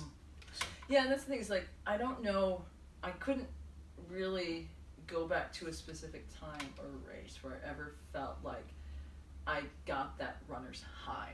I don't know if I have. I've enjoyed it. I've had good runs, but I don't feel like I've had that release. Is it serotonin release of just that high of a feeling like this is serotonin? Oxytocin. No, I don't know. Oxytocin is touch. Let's see. Serotonin, dopamine. Dopamine. I think it's and I've just never felt that or very rarely have I felt that, and maybe that I have, that I just haven't been aware of it, and that if or when I do become aware of it, I'm out of that flow state. So it might not be until I get home. It's like, that was actually a pretty damn good day. Yeah. I might not, and if I finish it, wow, was it a good run? Did I do it? Maybe I did. Yeah. I don't know. It's just nice to kind of get away, do something, be focused on one foot in front of the other, and just enjoying nature. Yeah, and it's kind of meditative, I would imagine, as well. Yeah. That's one of the beautiful things about swimming, is the fact that you can't talk to anybody else, and that you just hear the water, you can't have music, you can't have podcasts, and so it's weird because when I was swimming, I was probably like, I was the most miserable in my life in college. Like it was a horrible 4 years, and to a large extent, swimming was one of the causes of my misery, but it was also one of the escapes. Right. And it's that beautiful dichotomy of, I don't think I could have gotten through it without swimming. Like I don't think I could have gotten through the Naval Academy if it wasn't for swimming, Mm-hmm.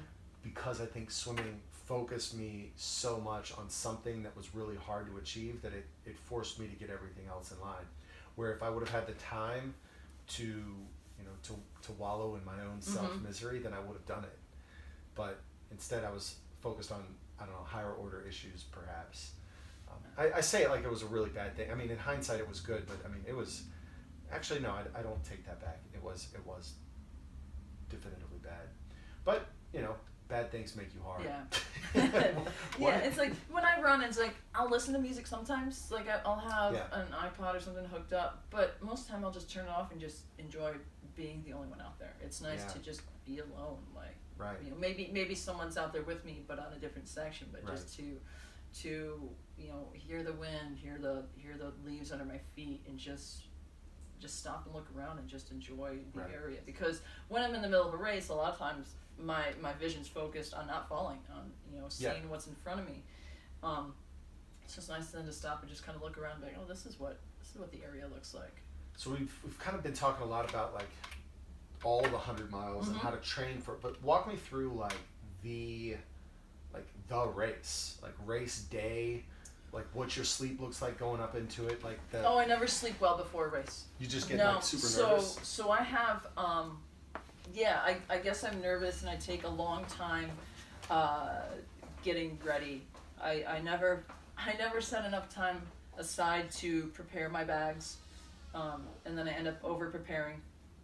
But I never sleep well. I probably only get 4 to 5 hours of sleep before the 100 miler. This one normally starts at I think 4 in the morning, or 4 or 5 in the morning. So it's a very early start.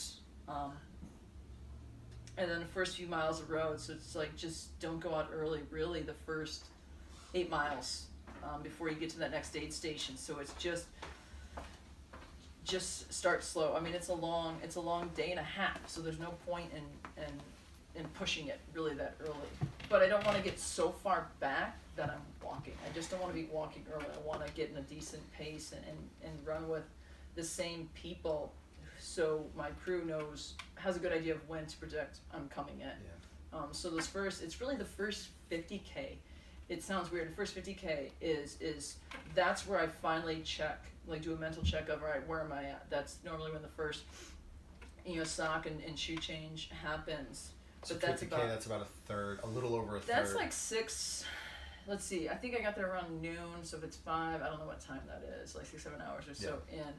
But that's my first sort of check of how things are. Granted, there are some aid stations, and I just want to drink and eat early. So you're running that first 50K? Yeah, I mean, I can't say how much I actually run, but just get through it. It's a lot of up and down. It's not terribly rocky.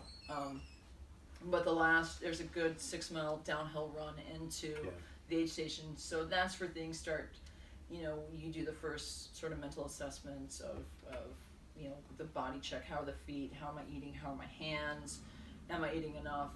But then you see the crew a little bit more regularly. It's a little quick up and down 3 miles, sort of another check. All right, let's, give me this, give me that. Road for the next 5, or I'm sorry, actually about, it was 5K. And then they kind of get away, and that's when this next section then, like 40 or so on, I don't normally train on because I don't like it. And so I don't want to, it's not that I don't want to be surprised, but I don't want to do it more than I have to. Yeah. Because I just want to just kind of get through. What about it don't you like? It's, there's a downhill section into an aid station that is very steep, and it's tough on my knees. So tough on knees and feet. So if your feet are hurting early and you hit that, it's just like it's a very remote area. Yeah. How long is the stretch? I can't remember from Vish to Indian Head or Indian Head Like Grave. 10 miles. Yeah, 12 it's. I think miles. it's only like 8 miles. There's usually about 8 miles in between aid stations, but then you're on the road for about 5, and to Habron, and that's about mile 60. When does the sun set? So you start at 5 in the morning. 5 in the morning or so. Yeah. Then I get around Habron. I think that's got to be around 55 or so. I can't remember. And that's when I try to get there around 6. I think it's about 6. 6 p.m. So we got about, and that's a long 9-mile section into Camp Roosevelt. And I think that's like mile 60, 65. So the sun will set around mile 70. Sun's setting as I'm like running down. So that's another check too at Habron, time-wise, chasing the sun. Like, I want to get as far into the race as I can with sunlight, because it's easier to move when the sun's out than, than I second guess. Yeah, it's like, I mean, the light's there, but you've got to spend a lot more time looking up and down finding the trail, and the trail is like illuminated around you. So get as far as you can with the sunlight. And then Roosevelt's a tough one because it's a good one place, Camp Roosevelt, because a lot of crews are there. Yeah. So a lot of people cheer in. Get some hot food in you, and this is like 9 at night now, so it's dark. The next section this past year was really wet. You were just basically running through a creek bed, and it was ankle deep water, and it was tough. It was mentally tough. Then you got to go uphill and down. It's just water. You're just waterlogged. Right. And it's dark. So when you get to the next station, it's midnight. It's cold, and people are tired, and there's a lot of negative thoughts start creeping in. Right. And then when you got to do another like 2.5 mile climb, and you got 4 miles along the ridge, and then 2 miles in the aid station, it's quiet. It's tough again because you're by yourself. It's cold. It gets colder as the sun comes up. So the next station, the next one, I try to get to at like 3 or 4 in the morning, and I want to get to Bird Knob. It's an isolated aid station, so no crews can get to it. Right. But now it's the thought of get as far as you can before the sun comes up. Yep. So that's another check, is like I want to be beyond Bird Knob before the sun comes up. Just that's like the mental push, because it's tough. It's that 5 to 7 in the morning. It's cold. You're ready to be done, but you still know you've got a good 8 hours to go. Yeah, so at least for me, marathon. you got a long ways to go. Yeah, and for me this past year was really tough because I was just at an incredibly down point getting into the picnic area aid station, and literally walked the last 18 miles. It was just, my feet were gone, and I just mentally couldn't push my body more than a walk. Yeah. To finish. So sometimes all you can do is walk. And that's the thing. It's like I knew I had the time. I wasn't able to meet or beat my goal time that I'd set for myself. So at that point, it was just get to the finish line. I had time. I think I finished with like 90 minutes to spare or so. But I still finished. But, yeah. It wasn't fun. No. And again, yet I still signed up for it. For sure. But I think that's the most interesting thing. Like what keeps you coming back. Right. And what I'm hearing is that it's just sort of you thrive off challenge. Yeah. It's not an easy thing to wake up day in and day out at 5 a.m. or 4 or 15 or whatever time you wake up and get to the gym and do these things, but challenging things offer the biggest rewards. Right. Like the things the things that are best in life to have come at the highest cost. And I mean, it's a lot cooler to say you ran 100 miles than it is to say you ran a marathon. But then people always ask, well, did you run the whole thing? Well, no, I'm not. I mean, I completed it, but that's, for me, that's not the challenge with having run the entire It's a 100-mile race, not a 100-mile run. Right. Yeah. I mean, if you can, more power to you, but that's just not that's not what I'm going to do. Right. So, and then for me, like with this year, goals are to improve nutrition and hydration. Yeah. Not chafe at mile 8 and then be chafing the entire. Is chafing a hydration thing typically, or is it just equipment? I think it's equipment, and it was raining and just sweating, and a lot of things didn't happen as it just didn't work out. It just wasn't. It wasn't. It wasn't the perfect. It was the perfect storm of bad. Yeah. So improving on that. and then with doing a lot of lunges and squats and step ups this year, making sure my legs and feet aren't hurting for the downhills. Right. Mentally, I think I'm able to bring myself, and once that's together, I think I'll be fine mentally. Yeah. But having done it year to year, I know those time checks at different aid stations, paying attention to the sun, and that's very helpful every year. Yeah. Man, it's so fascinating. Yeah, and I got a 70 miler this weekend, so this is my first test. This is the longest one I'll do. It's not a lot of climbing. It's just get on the trail and stay on the orange trail. And it's crazy that a 70 mile is a training run. Yeah, it's still a race, but right. I use it as a training. That's the thing. It's like a lot of ultra people use marathons as training runs for hundreds. Yeah. So 70 miles, it takes, what would you say, 34 miles is your 100 mile, or 34 hours is your 100 mile time, so... I did this year, I think, a little over 34, I can't remember, 35 right. hours, or 34 and a half, I think. And I did this one, the ring, or I'm sorry, this is the reverse ring, I did it last year in just over, I think, 23 hours. So I'm hoping to get under that this year. Yeah, that was the same thing, like last year I hit a point at mile 35, I was just like, I was done. It was cold. I just wasn't ready for that section. Yeah. So I'm hoping this year just, power through those last 25 miles. Again, which seems weird to mentally power through 25 miles, but having done it, I'm familiar with the course and what it takes to get to the finish. Yeah. So we kind of touched on this a little bit, but when you get to that point where like everything inside of you wants to give up, what do you tap into? Is it just 5 more steps, 5 more steps, 5 more steps? Do you say something in your head over and over again? That's one thing I do is like if I realize I'm walking a section that I could be running, it's a mind game. It's definitely run 5 steps or count to 10 and then I get to walk 30. Run to that tree, run to that blaze, and then I can walk. And I find that to be helpful. One thing that helped a handful of years ago was my dad was diagnosed with leukemia, and with him being in the hospital and dealing with that, I was able to tap into the strength that if he can get through that, I can get through. Yeah. If he can deal with chemo, I can deal with running 100 miles. This is only 36 hours. He's lived with it for 5-6 years now. And the following year, my mom had some medical issues. Same thing too. She's able to go through that. Who's to say I can't just get through a measly 100-mile race? And I'm sure the motivation is reciprocal in a lot of ways. They get strength from their daughter who is doing these incredible things. Mhm.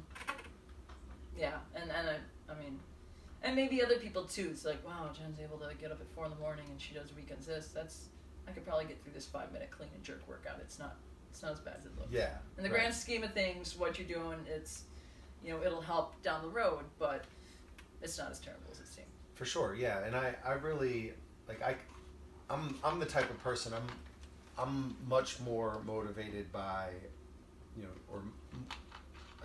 motivated by other people or through other people than I am to myself. Right? Mm-hmm. Like, I can set goals for myself all day long, but if the team has a goal, I'll die before I fail on that one. Yeah. I'll give up on myself all day, right? Like I could probably get through like a Ragnar type situation, but I would never run a marathon. And I think what helps too is putting on the board, having the goals and PR board at the gym, is that I put for MMT, I think to get under 32 or 33 hours this year. Yeah. So that's always a big push, is like I don't want to, it's there, it's written down, others can see it, they're going to be paying attention to that blog series I said I was going to start, and haven't yet. It will be started by the time this goes out, but they're able to follow along and be like, is she putting in the work to work towards that goal? For sure, yeah. And accountability is a huge thing, right? And I think that's one of the reasons why people join a gym. It's one of the reasons why people write goals, is they want some form of accountability. I was always much more effective when I was accountable to a team and a coach than I ever was, accountable to myself.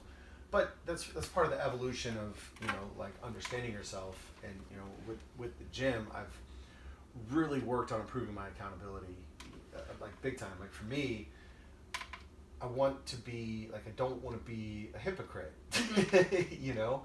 And so I struggle with my fitness, I struggle with my health, I struggle with my nutrition, as does everybody, right? Like it's always you know, 3 salads forward, 1 pizza back, you know?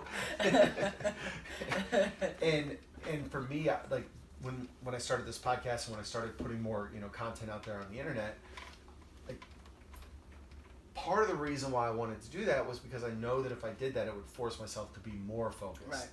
And I've lost 10 pounds since I started the podcast, just because I'm 10% more focused on my health than I otherwise would have been, because of the pressure that I put on myself for wanting to be authentic, right? Like I you know, as a gym, we preach health, we preach fitness, we preach lifestyle, we preach all these things, and like I think we do a good job, or at least I try to do a good job of not preaching from the position of like I'm the, you know, perfect representation of every, you know, every fitness trend in the world. No, it's literally like we've just studied this the most and probably struggled with it the most, and we, you know, we want to offer our shared experience so that you don't have to struggle as much as we did. That sort of thing.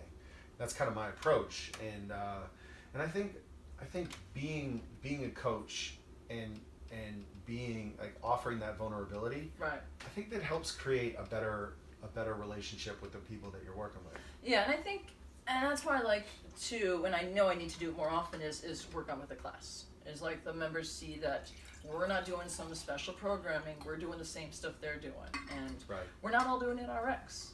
You know, we all, I mean, we're you know, human. You know, we might be working at a little bit lighter weight that day. You know, it's all, if I'm not RX, it's just a technique day. It's really what it is. Just technique day. You know, we're overcoming an injury. Got a shoulder thing. That's right. Just can't. But we're not perfect. We're not always going to do everything RX. But we want to, the way things are programmed is to push you to, you know, do a little bit more than you think you could. And maybe, you know, just you'll find potential that you didn't realize you had. So yeah, I definitely need to get out there, or I'd like to try and get class a little bit more, and just, you know, be vulnerable, you know, show you, you know, but then also be vulnerable, but also, you know, show that I still got it. You know, I might be a master's athlete now, but I can still. Of course, they don't see me with the heating pad. That's right. They don't see you in the destruction after dry needling yourself. In the moment, it's in the moment. I just crushed it, and then it's the 1 day on, the 3 days off.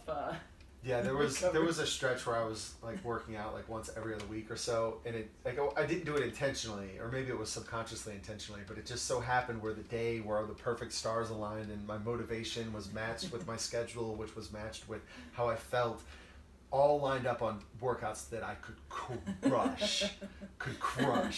And I just showed up, and it's like, man, I kind of feel like I need to intentionally show up to a workout that's going to crush me, so I'm not that one person who just shows up and puts these. Was that the Turkish get-ups and probably some hang power cleans or butt or something? It was like Grace, and then there was a Turkish get-up workout, and then there was like a power clean push press workout.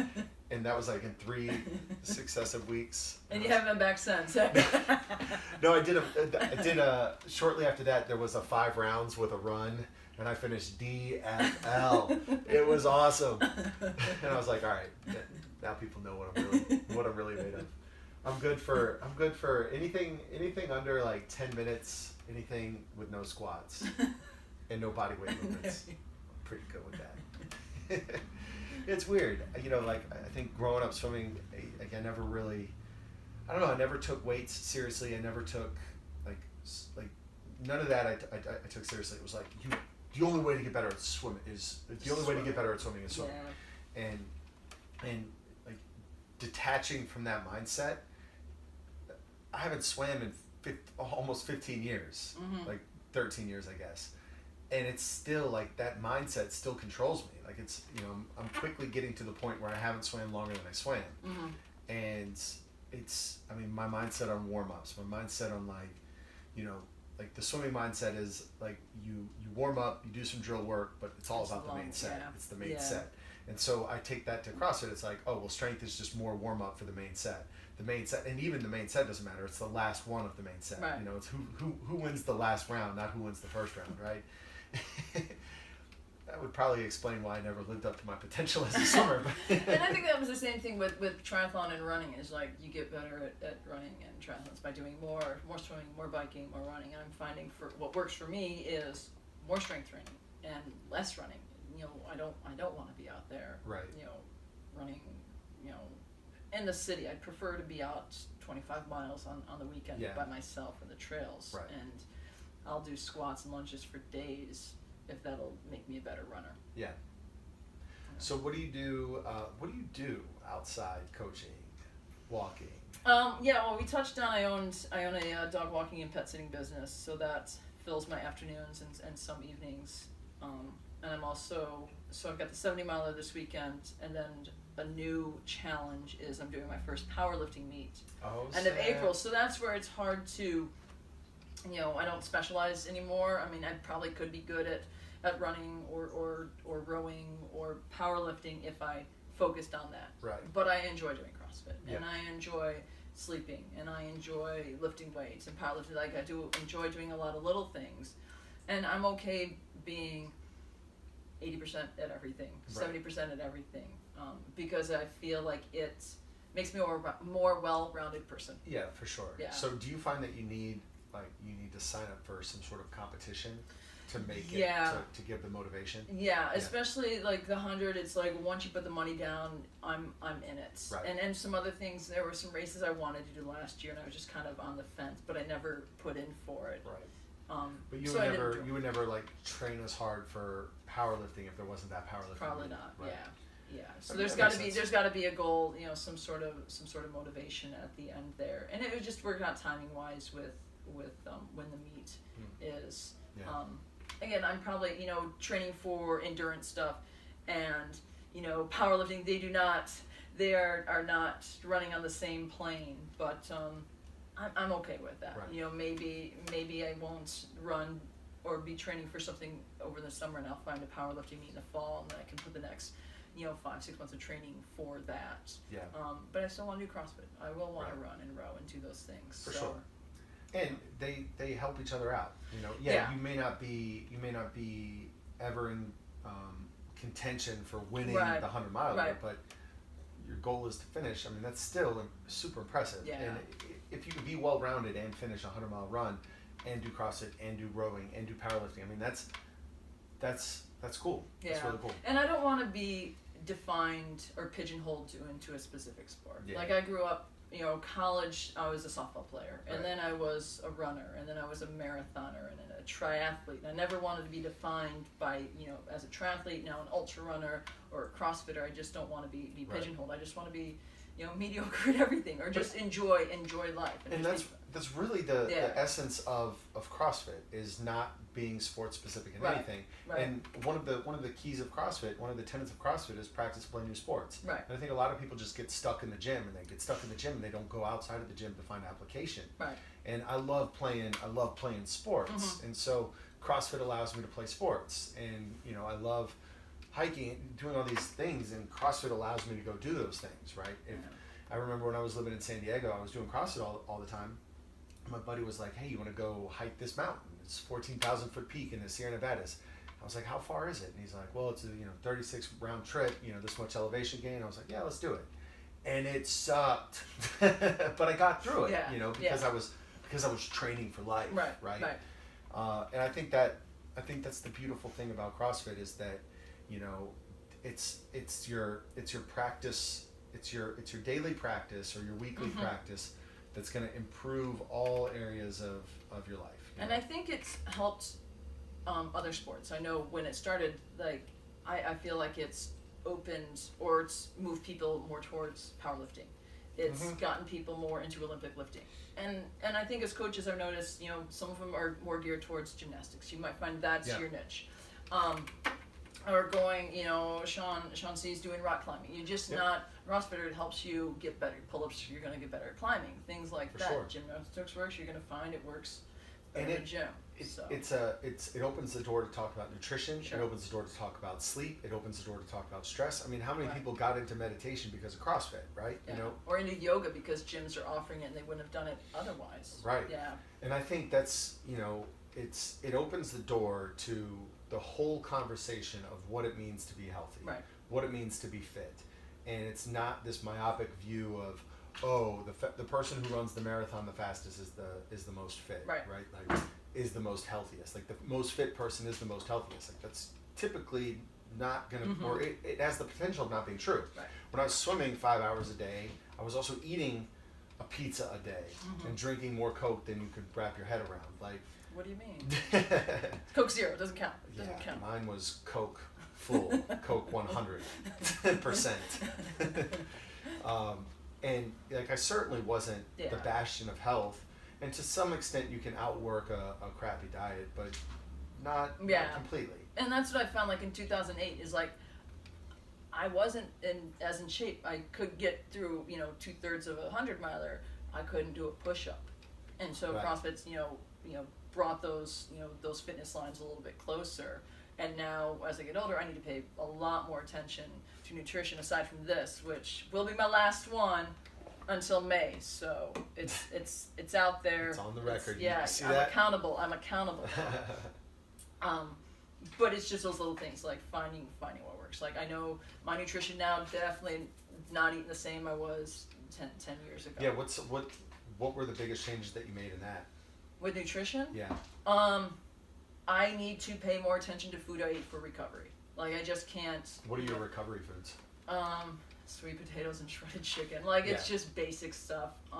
Before it was a pizza with the Tostitos, hint of lime cheese, or hint of lime chips, and like a Ben and Jerry's kind of ice cream. And so you were just just super food. carb. Yeah, just food, just calories, and now it's more specific to timing of the foods and of the fats and things like that. Are you tracking your macros each day? Are you I'm dialed in? aware of it. I'm aware. I don't track specific numbers, but I have I try to keep carbs away from, or I don't avoid it, but not eat them until closer to when I work out because I don't need them, and then just be fueled by fat and proteins before then. And then surrounding, do you change your diet approach from long, slow distance runs and CrossFit? Yeah. I mean CrossFit I don't eat. I won't eat as much around, but for the weekends I'll do like for the long stuff, because I'm using like a sugary source. A tailwind is what I use for nutrition. Like it'll be high carbs just as fuel in the moment.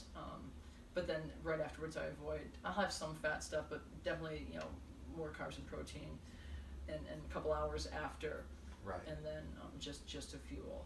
And then do you find that when you focus on the better recovery, then you're not shifting to Ben and Jerry, like sugar all the time? I don't have that sweet tooth. So I find during the days, like I need more hydration and sleep.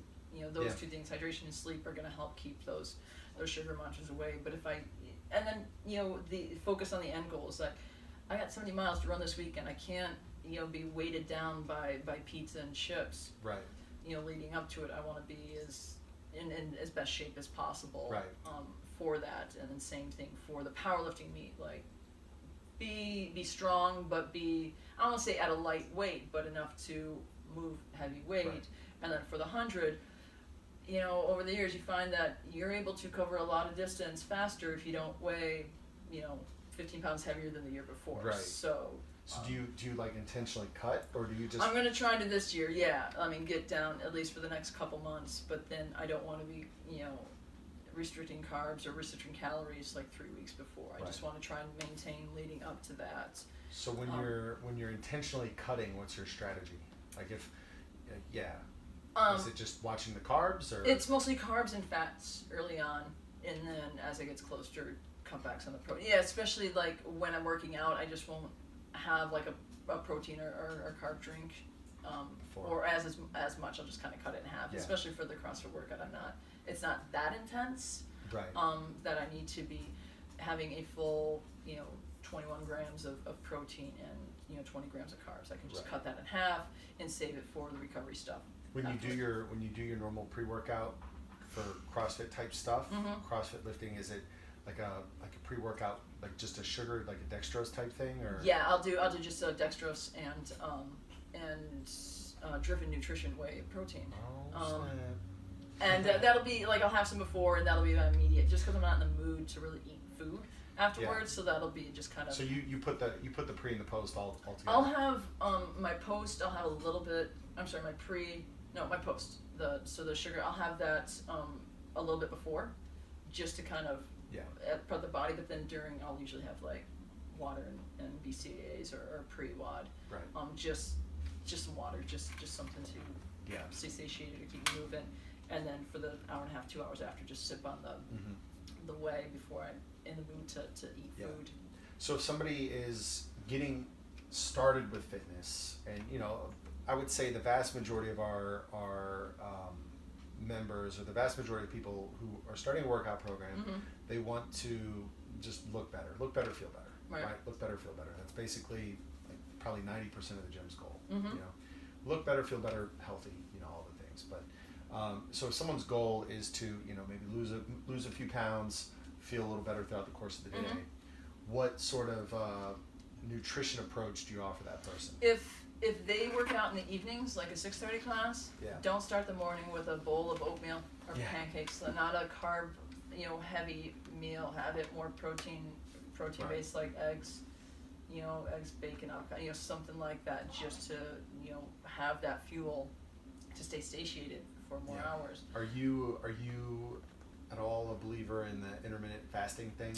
I mean, I do that sometimes, not out of choice. Like, I'm doing it now because I ate at 7 last night or 8 last night, and I haven't had breakfast yet, and it's, I don't know, it's been 12 hours. A lot of people who talk about it say like fasts find you, and so if you miss a meal, it's not like you get hangry or you're not effective. It's just whatever. And the thing is, like, if you're looking to lose weight, it's okay to maybe skip a meal.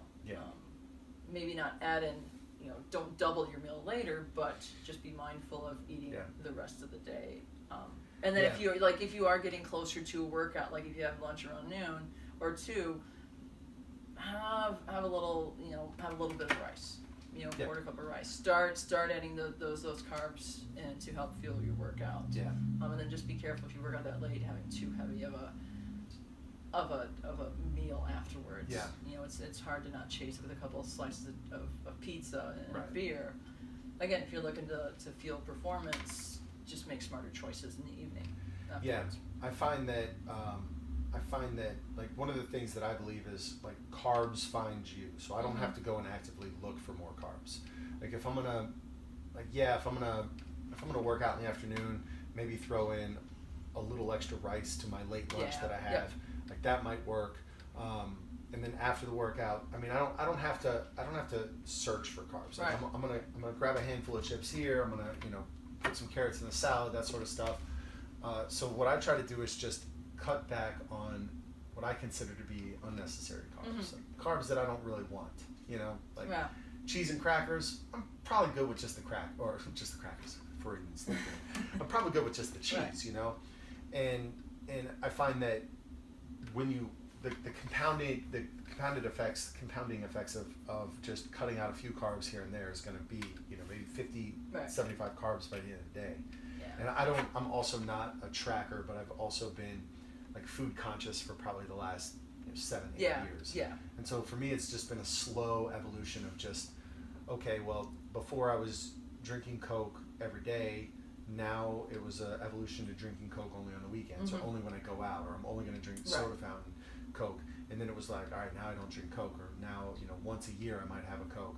And then it's, same sort of de-evolution with tortilla chips, where it was like, I always had a bag in my cupboard, and then it's like, oh, well, let me just get a bag on the weekends, and now it's like some weekends I don't get a bag. And I mean, that's a 7-year process, right? Like I can't. I'm not the type of personality who can just snap my fingers and make permanent changes to my life. Like, and I think most people are similar. And so I think when people are approaching nutrition and with a goal in mind, make a small tweak and try to make that tweak sustainable. And that's why I think a lot of or a number of like New Year's resolutions don't pan out because Right. it's such like cold turkey sudden changes versus they're like, I'm gonna work out every day at 6 a.m. Let's try twice a week. Let's ease into it, and let's try having a salad 3 times a week. Right. And then maybe, you know, eat well 80% of the day or 80% of the week, and maybe Friday treat yourself, but then clean it up the next day. Yeah. And if you mess up, it's not the end of the world. Don't wait till Monday of the next or the first of the next month. Like, start with the next meal. Yeah. Things like that. One of the things that I found success with early on was, you know, I batched my meals in a way. So I looked at breakfast and I said, okay, well I can clean up my breakfast. It's very easy for me to eat the same breakfast every single morning, and so I would make, you know, a scrambled hash thing or whatever, crack some eggs in it in the morning, microwave it, breakfast done. And now if Monday through Friday is 15 meals, a third of those meals are already planned. Right. And that's done. That's easy. Right. That's effortless. I can do that. Now lunch. Let me batch my lunch. So I would go to Subway every day, and instead of a foot long, I'd get a 6-inch double meat. Same amount of meat, half the bread. Cool. And I would not get the chips and not get the soda. And now I'm making a small tweak, but it's a sustainable tweak, and I felt good with that. So, boom, done.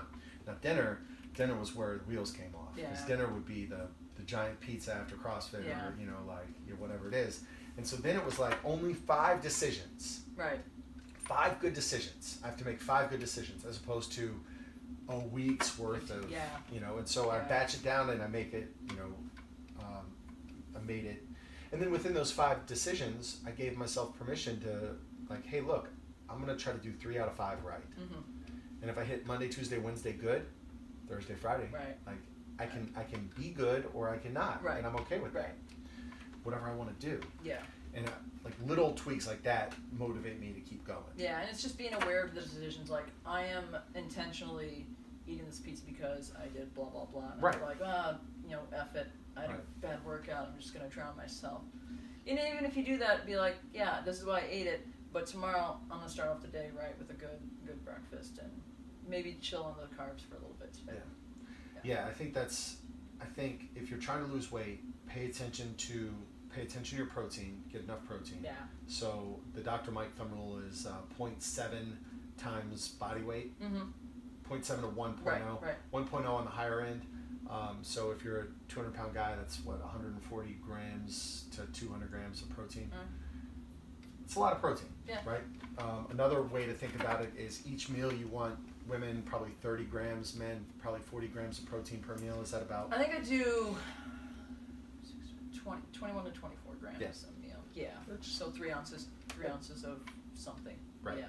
And it takes about 20 grams to kick in the muscle protein synthesis, which is going to get you the gains from whatever stimulus you're giving your body. So that's, I mean, you're meeting. You're meeting the minimum effective dose for protein supplementation. But look at your protein.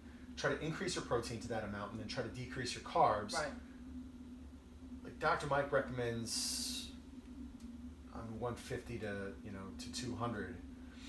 I think that's a little high for a lot of people. That might be a little high, yeah. But it's always something to play with. Right. I mean, if you're starting, if you're at 300, 200 is a pretty damn good. That's change. great. Yeah. I think people that I've seen get a lot of weight loss success are typically under 100 grams on, definitely under 100 grams on non-workout days. Yeah. And on workout days, maybe 100, 125, 150 if you're, like maybe a bigger guy, maybe 100, 120 if you're, a woman. Somewhere in that threshold. But I think if you can dial in your protein, if you can dial in your carbs, then you're probably going to be pretty good for the whole weight loss thing. And I think that's sort of the macro approach. I think there's also the quality approach, like the paleo Whole 30. I think if you just cut out sugar and processed foods, you're it's a good start. 80-90% of the way there. Yeah. And then eat as much good food as you want. I think that's the beauty of the Whole 30 is like, all right, we're not going to track our calories at all. Right. But by the nature of the idea that we're not eating all this sugar processed food and other stuff, we're going to be consuming Yeah. fewer And I calories. figure whatever people do, commit to it. If you want to do keto, if you want to do paleo, if you want to do Whole30, by all means do it, but just commit to it for 21, 30, whatever. Just do it full force. Don't be like, well, I'm going to eat paleo on my CrossFit days and then IF on the weekend. No, just choose something to do it. Yeah. Don't pick and choose. Right. Yeah. And explore different things, right. because you should be able to, like, you should be able to have the self, or over time cultivate the self-control or discipline right. to be able to see what does 20 grams of carbs do for you yeah. every day. Like, do you crash and burn? Right. That's probably a sign that your fat metabolism isn't where it needs to be, and that maybe you need to intermittent fast a little bit yeah. more. Or, like, how does that affect your CrossFit? How does that affect your feeling? How do you feel better? Do you feel worse? And it's this idea of creating, like self-awareness, right. and then learning what makes you feel a certain type of way. And, the more aware you are of how your body feels with certain stimulus, then the more you can work on making yourself feel right. better, right? Right. I don't react well to dairy. Okay. Well, then work on cutting dairy out. That doesn't mean you can't have a cheese pizza from time to time, right. but when you do, you're entering that pizza knowing what's going right. to happen. Yeah. That's great. Well, we've been at this for a while. You have any How long have we been at? Have we reached Katie status yet, or no? Oh, Katie's 2 hours and 20 minutes. No, we can't. No, I don't do that. think so. No, that's Jordan. I did one with Jordan that was pretty long too. I figured there wasn't enough for me to talk about that long. So. Yeah. Do you have any words of wisdom? Anything to impart to people who've made it this far? Yeah, if you made it this far, first off, this is what I look like with long hair. I do have long hair, so I wore it down so you can say, oh my god, I didn't realize you have long hair. I have long hair. So I wore the cover just so you realize. And for those of you listening, I'll give you a verbal description. Beautiful flowing brown hair with natural curls. Oh, thank you. Shoulder length. The grays nicely touched up this weekend. I guess parting words is keep showing up. Keep showing up. Maybe try to alter your schedule just a touch. As in come on Monday, Tuesday, Thursday versus Monday, Wednesday, Friday. Work on your weaknesses. Don't be afraid to try something new. Try something new. Be it play a new sport. Try powerlifting meet. Go rock climbing. Hey, if you want to run 100 miles, by all means, come on out, and just give 100%. Whether your 100% is 80% that day, just give it. Yeah, and I think from my perspective, keep showing up so that Jen keeps showing up. Keep showing up in the mornings and Sunday open gyms. We like having those. Yeah. All right, Jen. Thanks so much. Thank you, Sean. Oh. That's awesome. Going to the bathroom, huh? Yeah.